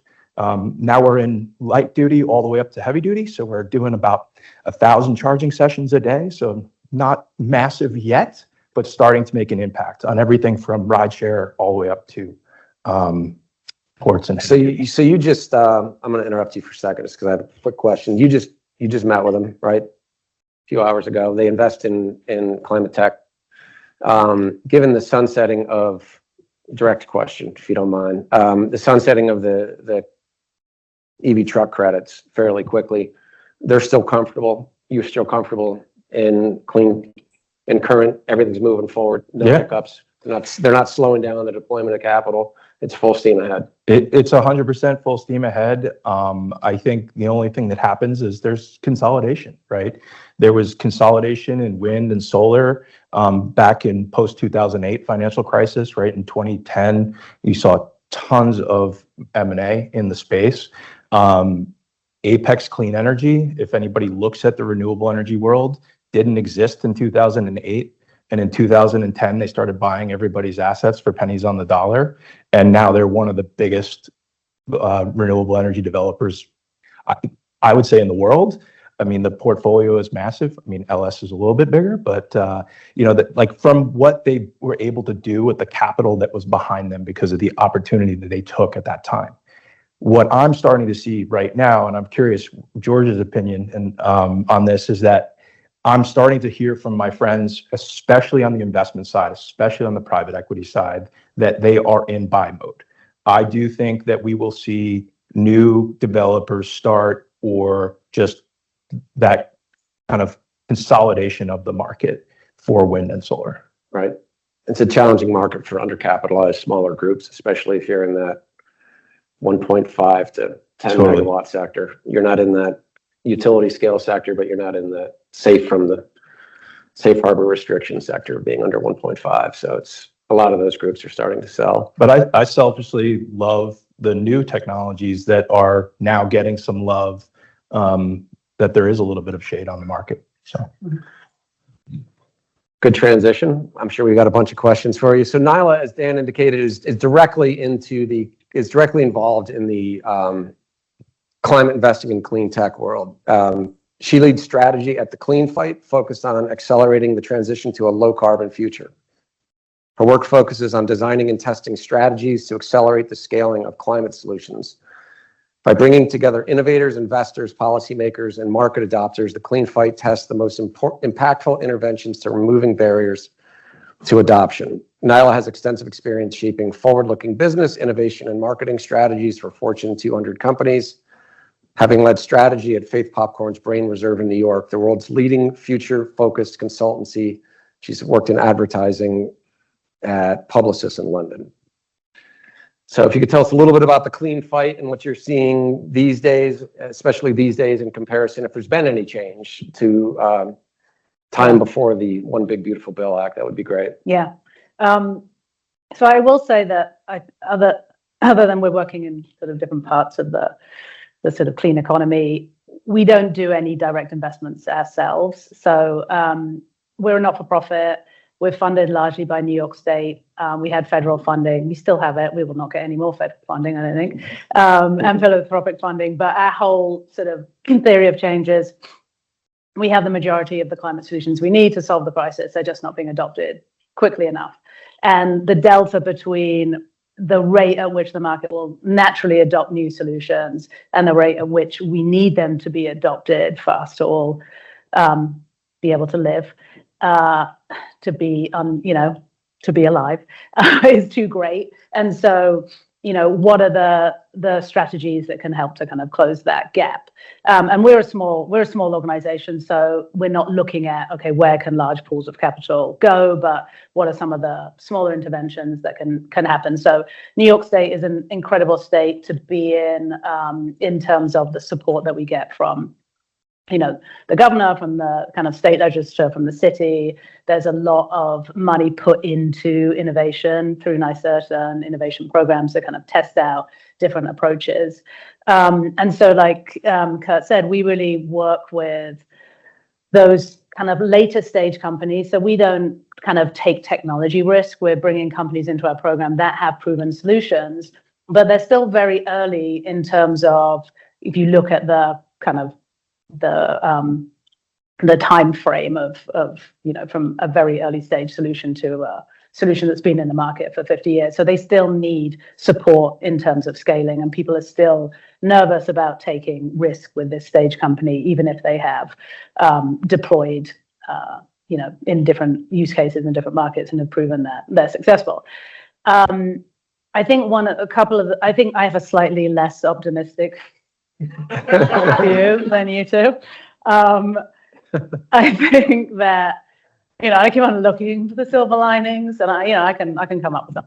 But I think we're seeing that there are a lot of great companies that are gonna die, that will not make it through this period, not because they don't have great technologies, not because they're not the right company at the right time, but they happen to be at the wrong point. They're looking to raise, they have, and we're seeing a contraction of capital, definitely. Like, there was a lot of sort of new investors who were interested in the space, who were sort of coming in. All the sort of climate tourists in the investing space have kind of backed out. Same with corporates. I mean, I agree with you that ESG goals haven't necessarily changed, but I don't think that people were really, a lot of companies have ESG goals and they were never really doing anything. So I think what has happened is there was a fake floor, and that floor, people have been given permission to take the elevator down to wherever that lower level is, and that you shouldn't go to. And the people who are still standing are the people who were always committed and actually were the ones that were doing the work and were investing. But no one's pretending anymore. And I think there was a lot of pretense. So in some ways, if we're looking for silver linings, you know who to go and talk to, who's going to really engage. But I do think like I said, I think good companies who are just at the wrong moment and the wrong time are going to die, and that's a real shame. And maybe they will get bought up, and people will buy up their IP, but I don't know, that doesn't make me happy inside. Do you know what I mean? I don't think that is the best way forward necessarily. I also think from an equity perspective, we're really seeing things like, we work a lot in affordable housing, and with the federal grants going away, a lot of big, ambitious, much needed projects are collapsing because those federal grants were really the anchor for other private capital kind of coming in, and now that capital's falling out, and so these projects will not happen, or they're going to happen on a much smaller scale. And so there was this, I think what was 4 years ago, what we were most excited about was there was this momentum. You're in climate action, you are running into the wind the whole time, because like I said, the market does not really want these solutions in the way that we need them to want them, understandably. And it did feel like we had there was some sort of wind behind us. And I think that wind was allowing more people to benefit from many of the solutions that were coming into the market. And that's falling away. So I think that's one of the things that is tough. But on a positive note, I think because we're small and we're always looking at where is that crack in the dam, where's that little hole that you can put some pressure on to kind of explode the dam in a good way. Like, whatever's behind that dam is stuff that we want in this metaphor. Nutella. We're always looking at what are the small impacts that can have, disproportionate, small strategies can have disproportionate impact. And I do think things like adaptation, suddenly everyone's interested in adaptation, and it's not for a good reason. It's because they're like, oh, we are fucked. And so there's money in when people are really fucked, they'll pay to not be. And so the investment communities go, oh, like, here's an opportunity. But I do think that and if there is any energy and momentum, then we can take advantage of that. So if you're looking in the built environment, if you're looking at adaptation solutions because your building is going to be flooded and you have to lift the boiler room, then okay, we can put a heat pump, we can replace that with a heat pump on the roof rather than a fossil fuel boiler in the basement. So that I think we're always looking at that, as you said, like AI and data centers, massive opportunity because the power, we're either going to just destroy ourselves and the grid's going to collapse because we can't create the power, or there's going to be, the need to create, to really build that energy storage, to have multiple sources of generation, to actually, will there become a market for energy efficiency that didn't previously exist because there will be a value to the energy that you don't use that can create a new market. Whereas at the moment, it's like, oh, isn't it nice to do efficiency measures? You will save a bit of money, as opposed to there's actually a demand for the energy you don't use. So anyway, that's my positive. It's like, where are the little slipstreams? Yeah, Dan's dying to jump in. When we had our organizational call, I had to leave because these two were talking for so long amongst each other. So. His laptop died. Sort of. That's what I said. Yeah, go ahead. But no, the reason why I said earlier that Nyla is actually central to this panel is because when we're thinking about and talking about investment into the next step after wind and solar, you can't just jump to a new technology, right? If we try to Dan's creative fusion, whatever, like the next thing, it's not going to be economic, right? We're sitting in New York City. Is the greatest market in the world. Like everything flows through here. It flows through here because everybody decides a value on something and that's what people are willing to pay for it, right? Our power markets are the same thing.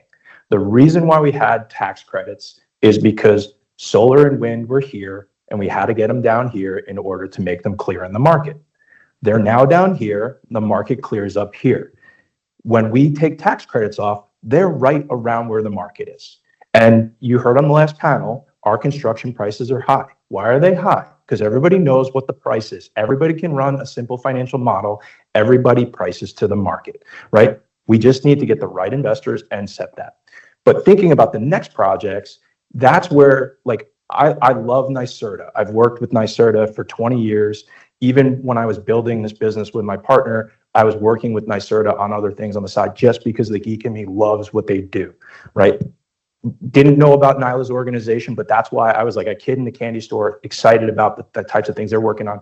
Because I agree, not every technology in this market will find a buyer or find an opportunity to move forward until it is commercial, until it is competitive in a competitive market. So that's where you need organizations like Nyla's. And she joked like she's not an investor, I get it, but she makes things investment ready, right? And so that's always where I focus, even as a developer, as an engineer. It's really the financial model and that dynamic that is most important here. So get rid of the tax credits, support things with organizations that need to get them to different levels, and then make them stand on their own feet. Technologies and businesses and projects that can be competitive in a competitive market, that's what I'm talking about. There's money coming in right now. It's not going to be your VC companies. It's not going to be your small private equity companies that are getting in. They don't have the risk tolerance. It's your big private equities that are all swirling right now. They have 3, 4 renewable energy companies. They're going to have 5, 6, 10, or maybe one massive one at the end of this, I promise. I mean, I could make an argument that in 2 years it's going to be easier to get a project done. My general view is this is pretty, people talk about all the time. Investing in a technology or business or anything that has the economics that you want because federal subsidy is always bad investing because that will change. And when it changes, it will change fast. You may not agree with the change, but this happened in so many other industries as well, right? You go back over time and it's happened so many times. And you talk to large investors, they'll say, on average, I won't touch those things. Wind and solar and renewable has been different here because it's always been, right? I've been doing this 25 years. Like most of it's always been tax driven in the US. And it's about to not go tax driven. The issue with it being tax driven is really complicated, right? Just as simple, the accounting around investing in one of these things and the tax equity structure is just like, I'll talk to investors, they would say, I don't even want to do it because I want to deal with HLBV accounting. I just don't even want to touch it, right? If I'm Microsoft or Meta or whatever, they just don't even want to touch it. And number two, they didn't have a good avenue into the projects, right? They didn't, they were going to JP Morgan and Citi and the banks that were doing them. So it was always this kind of odd, kitschy, world for utility scale project. That's going to change. It's going to be pure economics. And everyone understands that. And people can be comfortable with that. I think that's a pretty big difference that I hope will actually be a positive where it wasn't before, right, for the industry, right? You could talk about the economics are great with the incentives, but they're complicated. And it's, again, the silver lining thing. But I firmly believe that it's going to bring it into, pick your big tech company, the goals. We spend time with some of them, and they will not touch things if they don't check their ESG box. The things that are really attractive, they're like, nope, we're going to check economics, we're going to check strategy, it's got to check ESG. And if all three don't align, we don't touch it. And it always fails ESG, a lot of them, right? And then the accounting on the renewables scares their accounting group. But that's all going to change. And I actually do think you're going to have new participants investing in these things where historically they weren't. If they were active, they were active at a small level, maybe a project here and there. And I could see that being better 12, 18 months down the road. Interesting. Well, how are we doing on time? We've got 20 minutes. Okay. We have questions from the audience to our panelists. Not, I've got others. And we could talk forever. We can talk forever, so. Oh, hi. Thank you guys for coming to the panel today. I have so many questions. Kurt has taught me to question everything.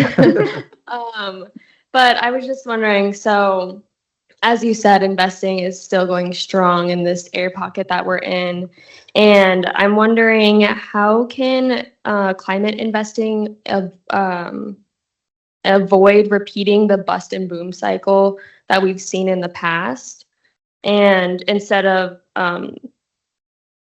like the earlier waves of clean tech. I mean, it kind of gets the point I just made, right? In a way, a little bit less. I mean, I'm saying this because I'm like, these federal subsidies have really changed. They've onboarded us manufacturing. I talked about them changing everything. But you're talking about wind and solar. They're a mature technology now, right? And so, and the economics work without the credits.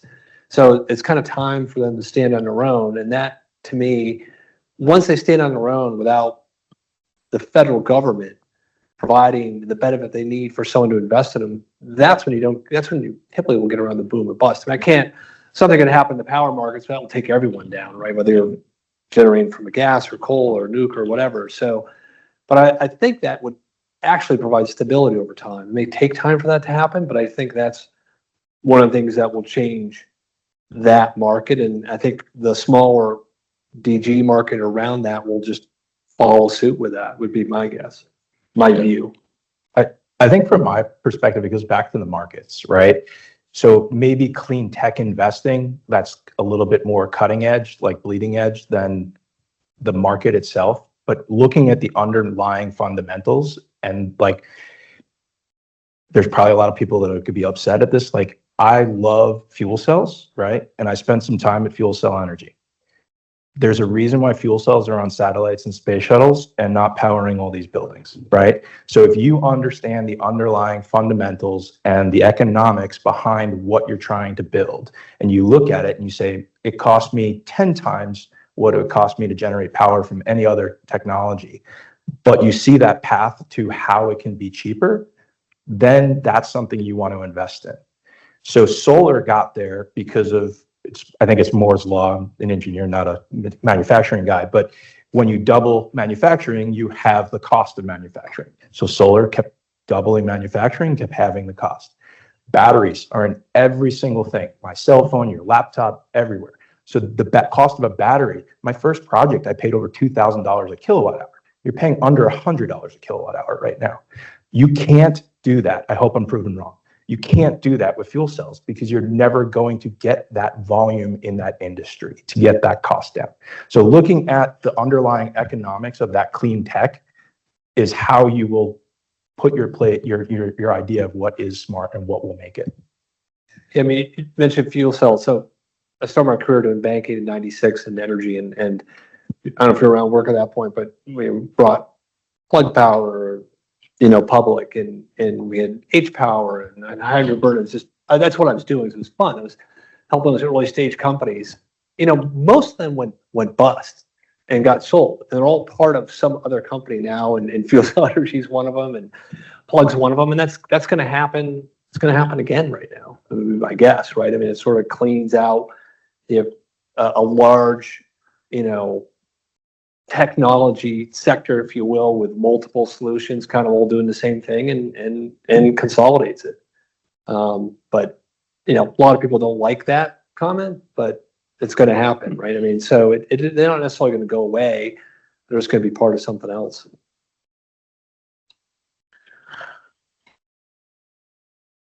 Hi, my name's Amelia. I'm a current student. And I've spent a lot of time this week running around talking about and listening about carbon credits and sort of the role they play in the broader climate finance ecosystem. We live in a world where still most of our climate finance is public financing globally, more than 50%. And so I'm really curious, when we're thinking about sort of the bigger picture and getting projects investment ready in the US and globally, how are we thinking about the ways that these different streams of financing interact in a project? And which do you see as like the strongest levers in this moment? We've talked today just about a lot about private equity, but I'm curious, there's a lot else out there. What are we thinking about? That's an awesome question. I will caveat this by my business partners, the one that's intelligent on carbon credits and carbon accounting. It's way over my head. I'm a civil engineer. I know dirt and steel, and then I stuck to development because it's a lot easier than engineering. But what I would say is that I think carbon credits and carbon accounting, from my perspective, I think you've heard a little bit from me. I don't like tax credits.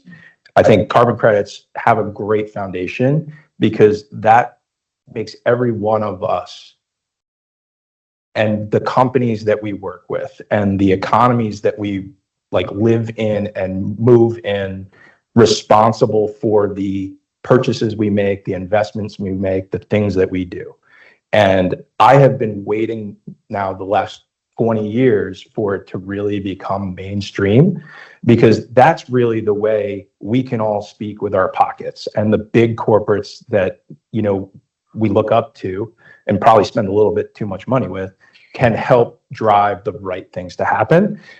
So one of the things that we were in the city this week for is we just announced we did our first 1 million miles of zero emission miles that we worked with a counterparty to convert into carbon credits and sold to the market. So that was a pretty cool thing for us to do. And they're getting bought by companies that should be converting their vehicles to EVs and should be converting everything to all of that, but they're paying us to do it elsewhere instead. Hopefully that kind of drives them to do those other things. So I think you're going in a great direction, and there's a lot of other smarter people than me to answer it, but that was a cool plug for us on that.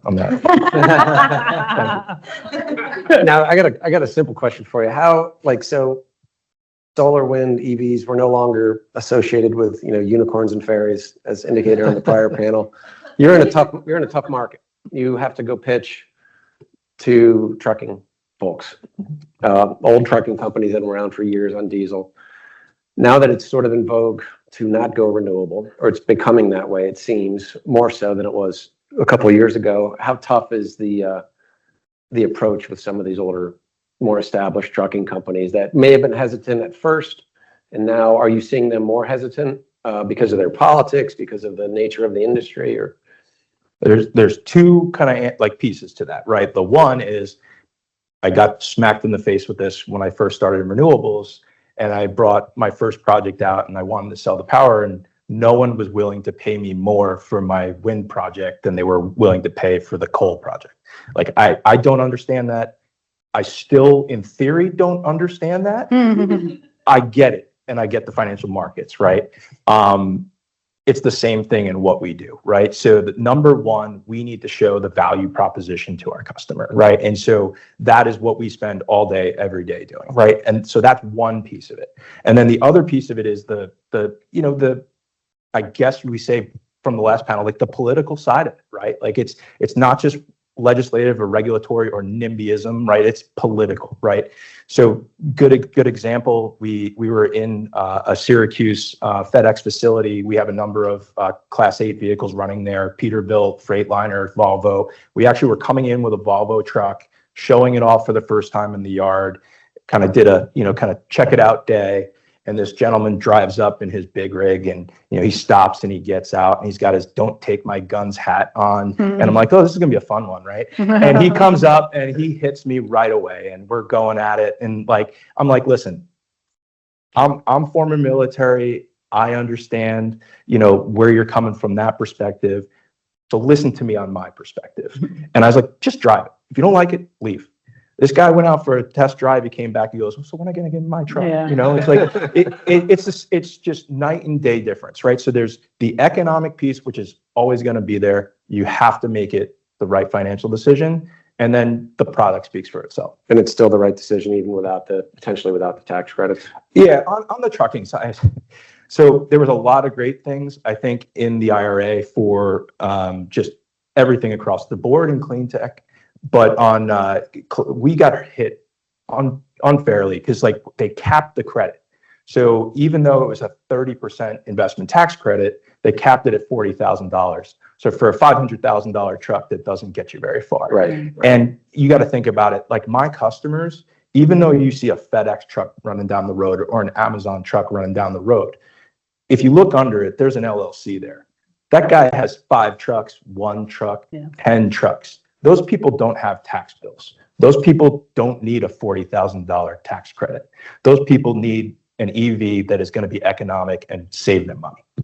Just on that point, which I think is a great point, that I think in this world, we've just marketed the benefits of a lot of these products so poorly. Yeah. And we've kind of got caught up in a single narrative of the climate benefits when in so many cases, not in every case, but in so many cases, there are like anyone who drives an EV truck, who drives an EV car, who gets a heat pump put in rather than the fossil fuel boiler, it is markedly better. And we are willing to pay more for things that are better or things that are cool or things that we don't need. Do you know what I mean? And then we do need these, plus they're often much better. And we've just done a terrible job, I think, as the community of kind of helping people to understand, the benefits. We're working on a project at the moment with Syracuse Housing Authority, and they're looking to, there's this incredibly cool technology. Basically, you can retrofit the building from the outside.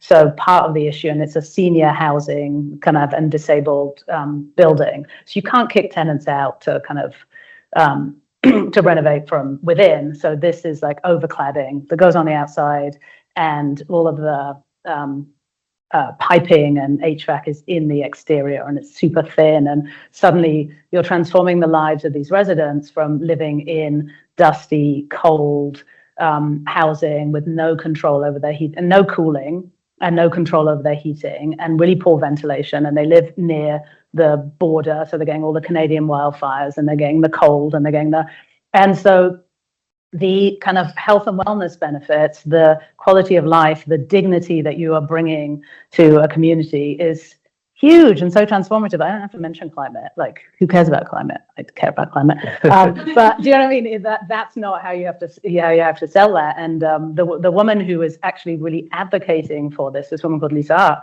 Hart, is a public health advocate and a nurse. Like her background is a nurse, and she is the one who is leading the being the first building in the country to use this solution, because she understands how it will transform the community, and she can talk about it much more eloquently than you put the engineer. He's brilliant, but he's talking about the hydro box. No one cares about the hydro box. It's brilliant. No one cares about the hydro box. But anyway, so I just think there's a lot of the times we forget that these solutions are great. They're great. You know, I'll go back to the carbon credit thing and the market on that, right? We don't have a market here in the US. Right. And that's the holy grail.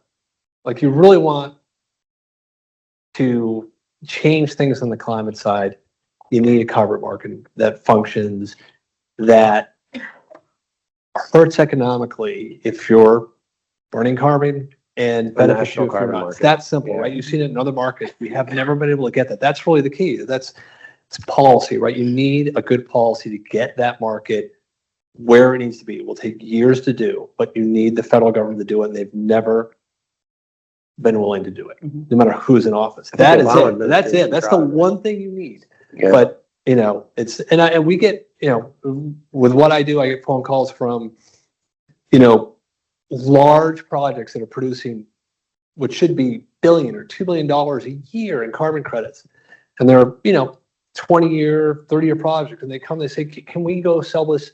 Can you help us just pick it up, Microsoft, and sell this? And I'm like, there's no market for it. Like, they're not going to pay you for it because those credits don't really have any value, right, in the marketplace. So like, you can't structure that long-term deal. You can't exchange that value economically. They can't realize the benefit. And until you get that market, then we're all going to have these funny programs that we put in place, I think, that are just sort of band-aids to get to the real solution. I don't know when that's going to happen, but that's what actually has to happen. I was talking to someone, I'm going to slightly butcher this, so if anyone like Googles it, you could tell us the correct answer. But this was how I understood it. This was a policy they had in Norway, and they took like the baseline emissions from coal producers. And they said, if you are above that baseline, then you'll be fined. And the money, like depending on how much bigger fine, that money will be given to your competitors who are below the baseline.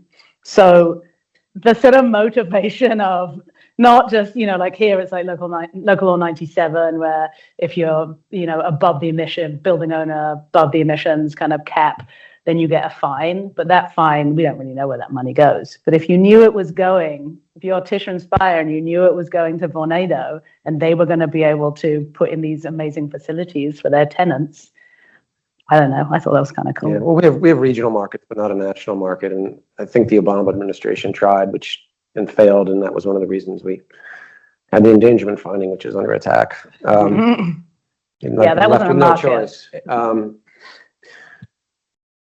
Will, how am I doing? Okay. Any other questions from the audience? Thanks for this presentation. I thought it was really interesting and enlightening to hear about this whole issue from a finance and investment perspective. My question is around actually social and environmental justice. And so what are the earlier promises of the clean energy transition among, you know, cleaner air and water and, you know, obviously averting the climate crisis, was that it would provide direct benefits to historically disadvantaged groups or communities that weren't able to benefit from the conventional energy system of, you know, vertical ownership, centralized power plants, and a radial system. You know, having this distributed energy system would put literally power to the people. But obviously those projects, those investments in disadvantaged communities or for marginalized groups are a lot riskier. You're dealing with a higher information barrier and with groups that aren't, you know, that are historically underinvested. So you're talking about a consolidation of a lot of these climate funds you mentioned, and a general aversion to risk in this consolidated market. Do you see, I guess, a risk that doing so, that process would discount some of the more investments in more marginalized groups that would concentrate the investment instead in more conventional market rate, surefire benefits. I'm worried that, frankly, that the world that you're describing will leave behind the people who really need these clean tech the most. So thank you. If I could, what I would say is that I think a number of the reasons that you highlighted there, which I really appreciate, are exactly the reasons why I think those communities are benefiting more from renewables than they would ever benefit from conventional power. When you think about how power generation was set up previously, it was put into those underserved communities because people were taking advantage, right? You look at Newark, Linden, Bridgeport, New Haven, right? Like these eastern cities, and it goes all around the world, are the places where factories were, power plants were, all of that. Where are the renewable projects? Where are the wind projects? They're not in those communities. So we're actually shifting those plants, those emissions, those things off in those communities, and we're driving power in that's cleaner. The other side of it, and I didn't start off with this, and it is one of the main reasons why we chose to get into transportation, and one of the bigger reasons that we chose to do medium and heavy duty, not just the per mile emissions reduction, but where do you see trucks? You see them on highway corridors. Where do those highway corridors go through predominantly? They go through the underserved communities. Where are those logistics facilities? They're predominantly in the more urban, some underserved communities, right? So when you're taking those diesel trucks off the road, putting electric trucks there, like quieter, less emissions, all of those types of things. And when I look at the truck drivers that are driving our trucks, like they are not white, right? Like for the most part, it's just a different community that typically drives those vehicles, right? And so we are now giving better opportunity, better vehicles. You think about it, right? I never thought about this until getting into it. You see those air ride seats and you see those truck drivers coming up next to you and they sit there and they bounce like this at a traffic light. Why is that? Because those trucks are there beating them up all day as they start off the line. These new EVs now, they're just rolling right off the line. The torque is there, it's instantaneous. All of those things that beat up the bodies of these people over the years, not just their lungs, but their bodies themselves, are all better in these vehicles. So I do think with renewables, with EVs, with a lot of climate investing, we are absolutely making a positive impact there as well. I would love to know ways we can make it better too. I'm not saying it's an overall solution, but I do think it's way better than where we were. Great. Well, I think we're probably out of time, but just to wrap it up for the students in the room, still a good space, I'm guessing, to be a energy law and policy student to move into in 2025. Okay. So they're on the right track, right? A lot of opportunities. You hear about it. Yeah, no. I was just going to say, I do think it's a great space to be in and much needed. And I hope you all come into the space and bring, we need new ideas, we need new thinking, we need new energy. And I just think that I'm looking at you because I don't know if you two are current students, so I'm looking at you as if you are. But I just think that your generation is going to bring a whole different mindset in, and there it is a growing sector. So come in, the water is warm. Since we're asking that question, do you have any openings? I work in career services. As does my colleague here, Susan. I'm an alum as well. But there's a self-serving. And I tell you, the clinic too, I always tell our students there's a lot of need for good, smart law students, either at small regional solar companies or bigger companies. We can help place them pretty quickly. Yeah. There's still a lot of career openings in that space. I would say we are, to go back to we're in an air pocket, right? We're in a little bit of an air pocket right now. You are seeing a number of the firms cull the staff right now. You're seeing RIFs across the board. I was just in a conversation where I know a company is doing a major RIF tomorrow, right? Yeah. But there's a rush too on the flip side. It's a good thing. It's September, October, and not May. But I think by May, it's not that far away, but things could be very different than they are now. In a lot of the positions, as George mentioned, people are in a rush to beat these sunsetting subsidies, whether it's 2 years, 4 years, if they can start construction by a certain date. So the development work, the permitting work, you're still seeing firms need that. A lot of the legal work, it just depends on what size they're at. They got to go because they see this as maybe their last opportunity to build out their portfolio before they got to move into something else, the smaller guys. The only thing I would say on it though is do something you're passionate about, Right. Like not just law because you're passionate about law. Make sure it focuses on what you want to do, because if you can't tell, I'm pretty passionate about what I do. And even though I made a major shift in my career, right, going from clean energy to moving clean energy into battery vehicles, it's still the same thing because that's where my passion is, right? And it's energy and it's making sure we're doing the thing that we're doing responsibly. So make sure you have that and it'll take care of itself. We talk to our students about that all the time. Well, thank you to the panel. I appreciate, especially you all coming last minute.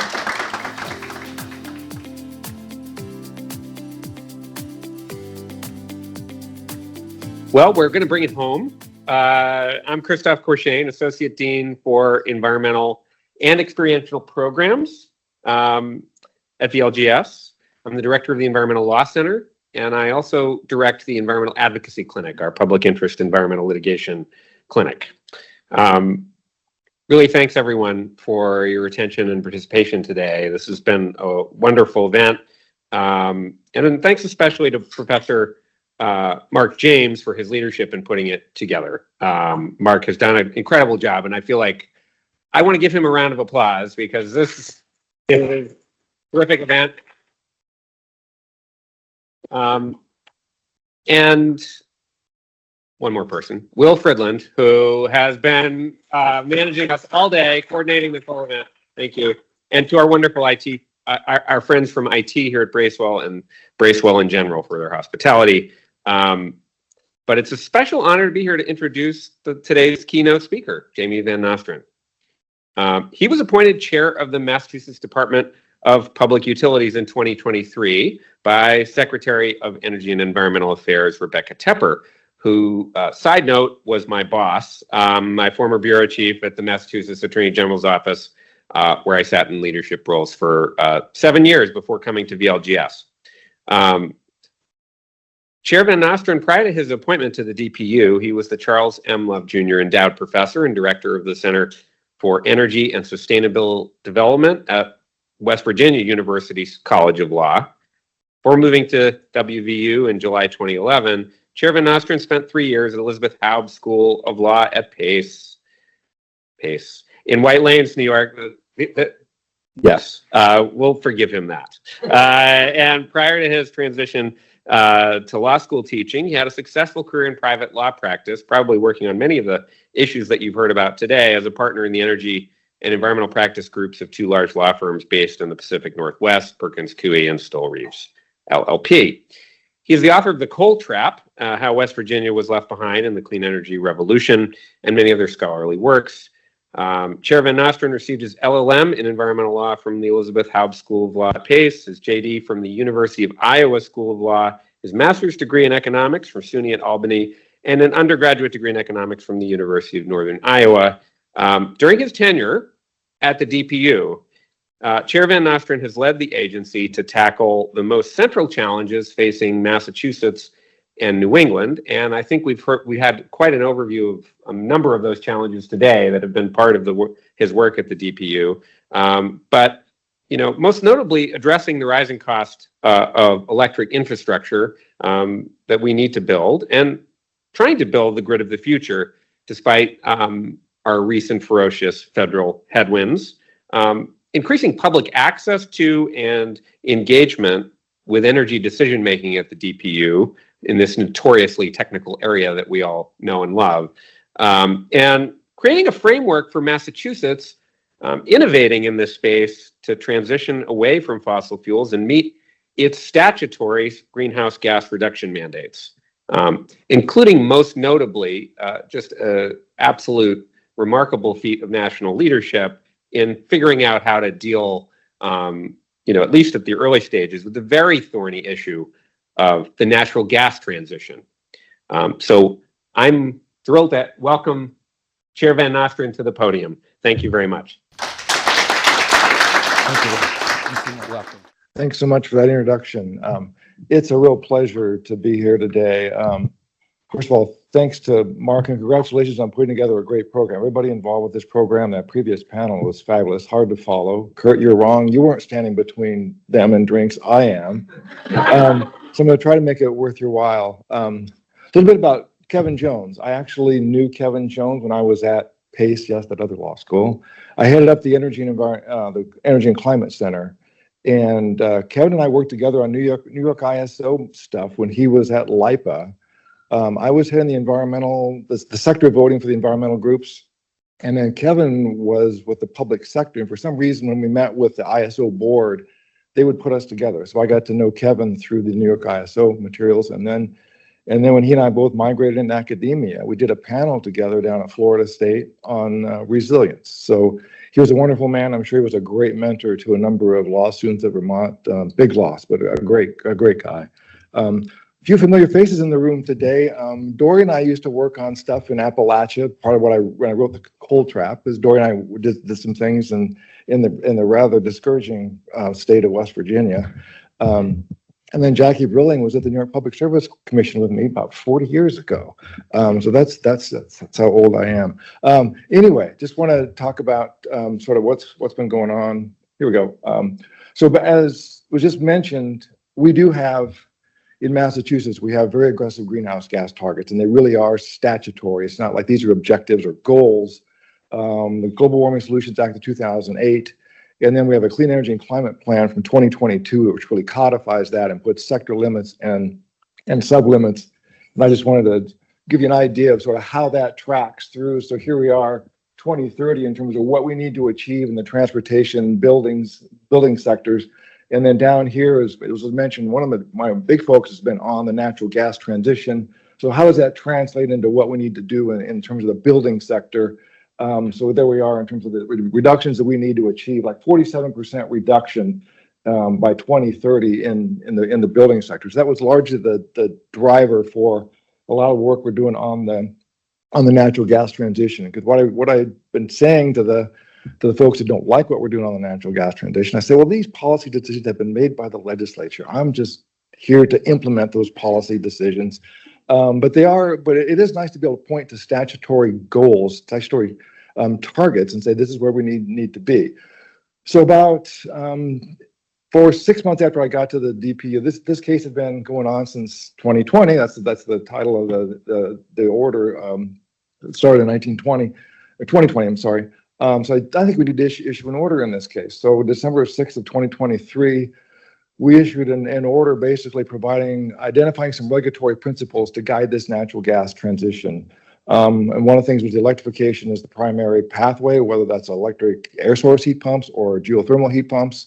And the other big thing we did was basically discouraging any additional investment in natural gas infrastructure. You have to demonstrate to us that you considered a non-gas pipeline alternative. Is there a way to electrify? We spend hundreds of millions of dollars every year repairing leak-prone pipes in Massachusetts. We have lots of old infrastructure in Massachusetts, but is there a way to avoid replacing that pipe and instead electrifying customers? And so that was a big piece of it, is requiring those consideration of NPAs. And then how we hold them accountable for getting to those greenhouse gas targets is climate compliance plans. Every 5 years, the LDCs, the local gas distribution companies, have to file with us, show us that you're on a pathway to get to that net zero by 2050. You're going to achieve those sector and subsector limits. The first one were filed in April of this year. Gotta say, I'm really, really underwhelmed. But anyway, I don't think they get it yet. It's really, it's complicated, and it's still. I mean, I kind of think about what the work that Dori and I did in West Virginia. It's good companies will get out in front of things and figure out a way to make money during this transition. But I kind of think feel like it's back with the coal industry in West Virginia, it's like everything would be fine in the coal industry if Obama and the job-killing EPA would just leave us alone, right? It's like that's kind of where I feel like with the LDCs. It's like they just don't get it yet, but we're getting there. So the other thing that we're working on is as part of the follow-on from this 2080 order that we issued is electrification demonstration projects. In other words, as a alternative to repairing those leak-prone pipes, can you just decommission the pipe and electrify all those customers? And this requires the gas distribution company, the electric distribution company to work together. It's called integrated energy planning. So if you have an opportunity to decommission a portion of the gas service territory, does the electric company have the ability to take on that additional load? So it's complicated, but we want to get the utilities started on that process. So March of next year, they have to file these target electrification programs. Most recently, just a couple weeks ago, we issued a policy statement to discontinue line extension allowances. So in Massachusetts, new customer wants to hook up to natural gas. Lots of times the company will say, well, it's going to cost about $10,000 to do that. But based on the throughput of what's going to go through that pipe, how long the pipe's going to stay in the ground, we'll give you an $8,000 allowance. They try to make the extension as cheap as possible for the customer. We said it's really fundamentally inconsistent with aggressive greenhouse gas reduction targets to be subsidizing new extensions for new gas customers. So we basically discontinued line extension allowances. New York is doing the same thing. They had the 100-foot free rule in New York, which the legislature passed. I believe it's still sitting on Governor Hochul's desk. She hasn't decided whether to pass it or sign it or not. But it's in Maryland also did the same thing in terms of in a number of states around the country. I think those states that have aggressive greenhouse gas reduction targets, it's really hard to justify how you would continue subsidizing new extensions for customers by granting line extension allowances. We need to shrink the system, not continue to expand it. The other thing we did most recently, April 30th, the LDCs were proposing to spend about $900 million this year replacing leak-prone pipe rather than just repairing or relining, which might just extend the pipe for a few more years. They tend to want to replace it. The pipe is a 50 or 60-year investment. Why does that make sense? But it's a moneymaker for the utilities because we have the gas system enhancement program where GSEP basically says you get to put those, we issue an order on April 30th and they start recovering the money on May 1. It's basically accelerated rate recovery because we want to encourage the addressing leak-prone pipe. The gas companies were just abusing it by spending like I say, $900 million. So we scaled that back at the revenue cap. We shrunk it back from 3% to 2.5%. And then they were deferring amounts over and above that for the next rate case. They were carrying charges on that. We said no more carrying charges on that. So basically it was a reset. We just can't continue going on replacing pipe. We need to seriously think about phasing out the natural gas distribution system. And the big challenge to tackle is this obligation to serve. When you look at trying to do a decommissioning proposal where we're trying to encourage customers to electrify rather than continuing to maintain that leak-prone pipe. So an LDC will say, gee, we've got the subdivision here. There's 30 customers in there. They're at the end of the line. Great, we're going to have to spend $100 million or millions of dollars on this leak-prone pipe. Boy, out of the 100 customers, there's 5 of them that they don't want to give up their gas. And so the LDC will say, it's all about the customer choice. We can't take away their gas if they don't want to give up their gas. End of discussion. So it's a really tough nut to crack in terms of can you really get any decommissioning? Can we shrink the gas system as long as the LDC does not have, or the DPU have the authority to substitute electric for gas? But it's a statutory thing. The legislature doesn't want to touch it. They try to approach that in New York the last couple of years. Very controversial because the LDCs don't like it. The labor unions don't like it. The home builders don't like it. So we teed that up. We issued a hearing officer memo to just basically and have the parties address that issue. I mean, one of the things we postured it in terms of, well, you want to talk about customer choice, LDCs. If you got 100 customers in that subdivision and 90 want to decarbonize, what about their customer choice? Is it fair for the 10 customers who don't want to lose their gas to thwart the preferences of the customers who do want to? So and we have a broader public interest argument anyway. Which said we would just tee it up and allow the LDCs to state their case, but then give the environmental NGOs, the folks that graduated from Vermont Law School, a chance to basically say why they do think we have the existing statutory authority to do that. But without addressing that issue, it's very hard to see how you can shrink the system. Because I mean, what's happening is we are promoting in Massachusetts and around the country just the technological advances for electric heat pumps. Basically, we are encouraging lots of electric heat pumps through our Mass Save program. So customers, the transition is underway. Customers are migrating away from natural gas. They're getting rid of the natural gas furnaces and putting electric heat pumps into place. And so the throughput is going down. And when you do the math, when you do revenue requirement in a rate case, you're going to here's the revenue requirement. Oh, the throughput is going down. So those costs of delivery then go up. So if we can't shrink the system, if we can't make those fixed costs go down, the throughput's going down, the fixed cost is going to remain the same, rates are going to go through the roof. So it's important that we be able to shrink the system in a managed transition rather than have the as customers just migrate away, and it's the LMI customers, the low to moderate income customers, who will be left bearing a disproportionate piece of that because they can't afford the electric heat pumps. So as the throughput goes down, the costs go up, they're going to be the ones left holding the bag. So we're pushing hard for it. It has to be a managed transition, and we really need to address that obligation to serve piece. So on the electric side, the legislature in 2022 passed the climate bills directing the electric distribution companies to prepare electric sector modernization plans. Basically, as you think about electrifying building sector, electric heat pumps, transportation, electric vehicles, what's it going to take? How much additional investment do we need in transmission distribution infrastructure to be able to deliver all those electrons over the next 5-10 years? And so the utilities all filed their electric sector modernization plans saying, we're going to need 14 new substations, we're going to need to rebuild 12 additional substations. So we're talking billions of dollars, but it forces that long-term plan to think about how we're going to deliver those electrons that we're trying to, in order to decarbonize buildings and transportation. And where the fun stuff comes in for a regulatory wonk like me and like Michael Dworkin was and like Kevin was, long-term cost recovery issues. How do we incentivize to keep those costs down? I'm going to talk about the last piece I'm going to talk about is affordability, because this transition can be very expensive when you look at all the additional investment in transmission distribution infrastructure, deliver these electrons. How are we going to keep those costs down? And one of the things I'd like to think about is basically the asset utilization rates. That we want to encourage the utilities to look at non-wires alternatives, look at virtual power plants, because there is a CapEx bias. The rate making folks, utilities make money, they build stuff, put T&D infrastructure, put it into rate base and earn a return on it. That's their default.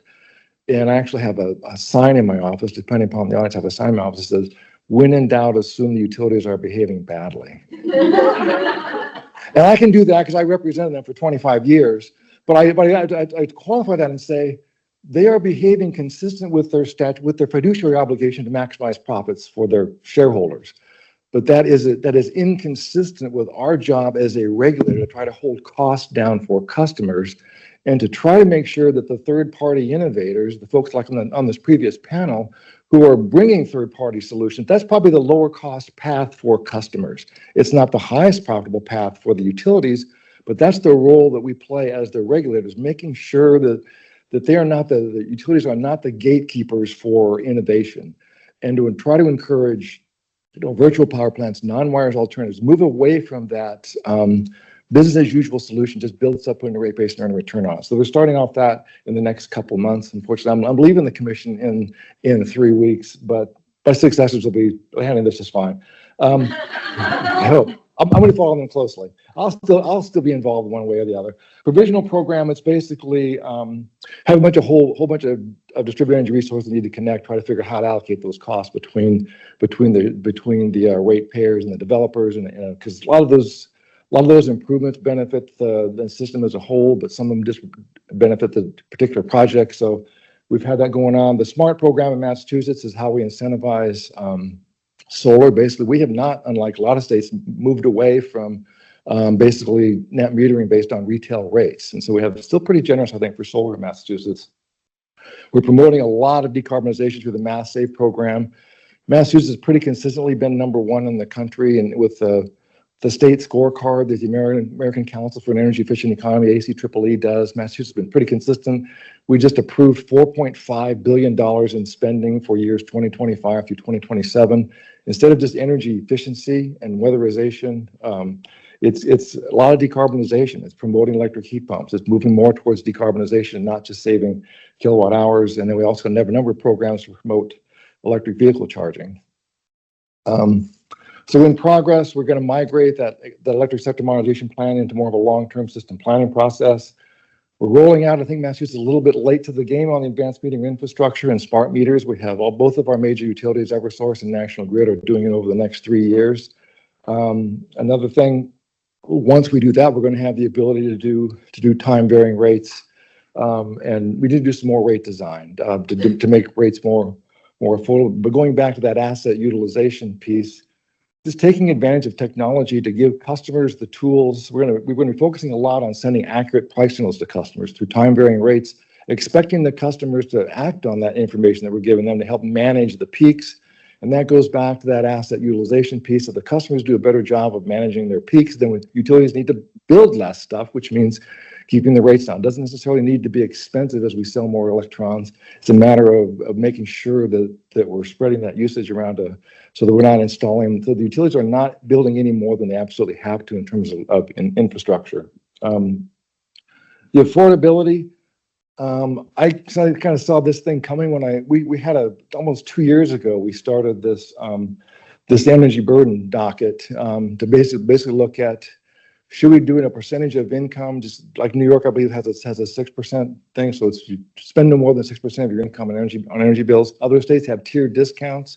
So the higher discount for lower income customers. So we started that proceeding. National Grid, we just approved that about a year ago. Tiered discounts, so basically 5 different tiers. So you get a higher discount depending upon your income. We're looking at doing that more broadly. And then the legislature gave us the authority last year to actually do moderate income discounts, because what we found is there's kind of a cliff. You get a discount and all of a sudden your income goes up and you completely drop off to nothing. So we can have a little bit more of a discount for moderate income customers.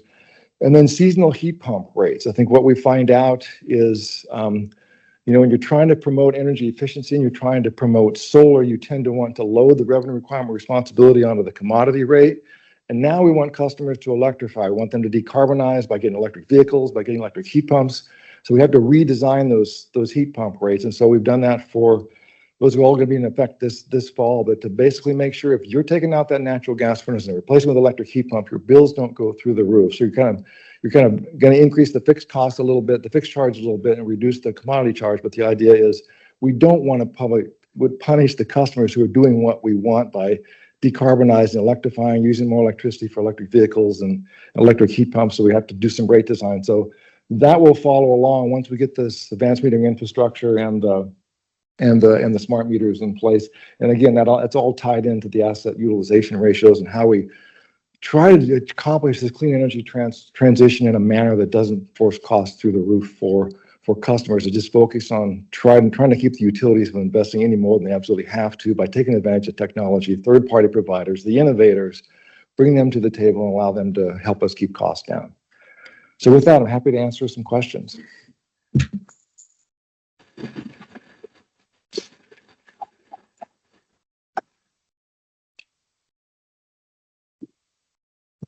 Anybody? Claire. I forgot I need a microphone. Thank you for this. I don't just talk about data centers. I also work on gas issues. So I really appreciate this presentation.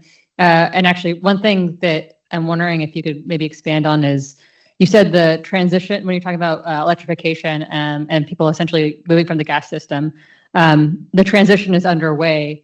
And when we've tried to make this argument back home in Oregon, we often get, well, what proof do you have that this is happening on the gas side? And what data are you giving me? Not just, well, there's heat pump incentives, but what information is out there? And is it at the pace that the Utility Commission should even do anything about it? I mean, my point would be, I mean, it does vary in different parts of the country depending on how expensive your natural gas is and how expensive your electric is. But my point about the transition is underway is I think with the technological advances with electric air source heat pumps, that migration is happening. People are getting off, they're trading in their natural gas furnace at the end of their useful life, they're getting electric heat pumps. And so that's already happening. What does that mean? That means the throughput is going down, that all the LDCs out there are selling less gas. The fixed costs are not changing. If you can't actually shrink the system by decommissioning parts of the service territory, the fixed costs are not changing, but the throughput's going down. The numbers are the rates are gonna go through the roof. And what we looked at in Massachusetts 15 years ago, 30% of your gas bill was delivery, 70% was the gas itself, the commodity.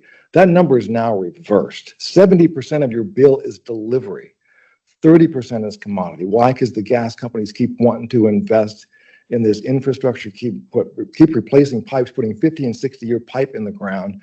That if we have our, if it's net zero by 2050, why are we putting 50 or 60-year pipe in the ground? So you've got to just change that process. That's why we want to look at non-gas pipeline alternatives, the NPAs, seriously look at decommissioning proposals, because we've got to shrink the system as the throughput goes down. Otherwise, the rates go. So I call it a managed transition. But the transition is happening in terms of customers are migrating away from natural gas towards electric heat pumps. Again, it depends upon how high your gas prices are and how high your electric prices are. But the technology has really made electric air source heat pumps and then ground source heat pumps are even greater in terms of the coefficient of efficiency. But it's underway. The question is whether it's going to be a managed transition or not. An unmanaged transition is very bad for the LMI customers.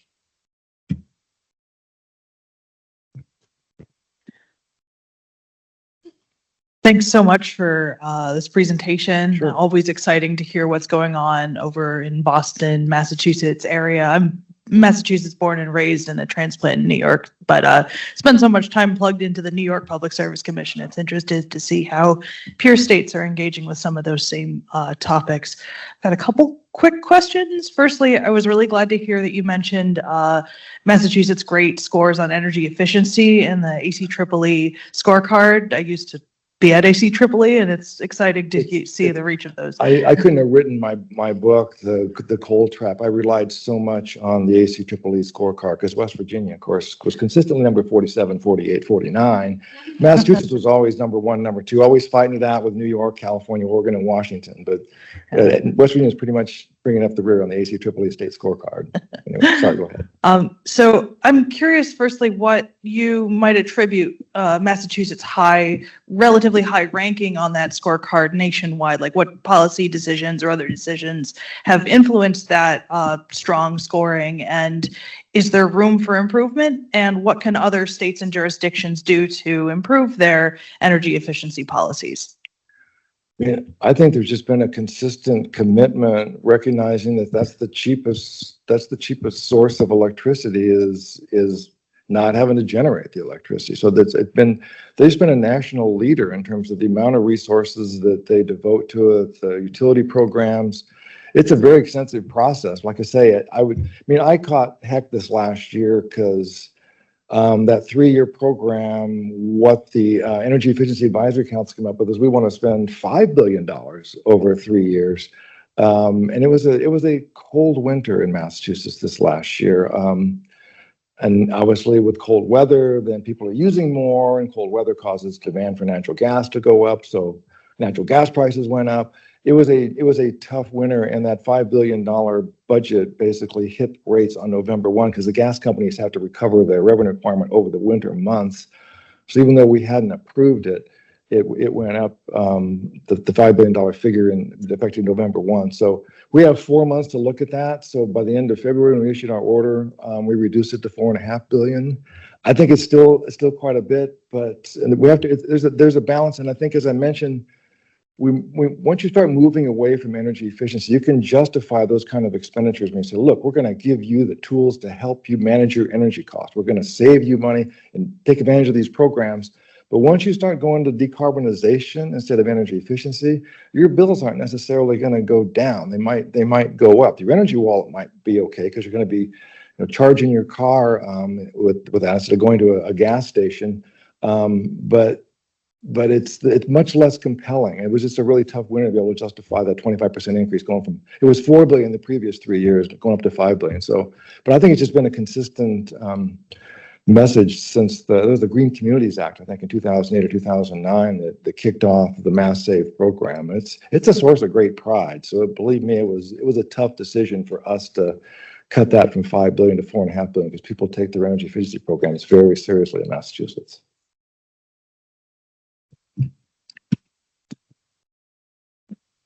Oh, I can tell I'm between us and cocktails. We're at time. Thank you. Yeah. Thank you.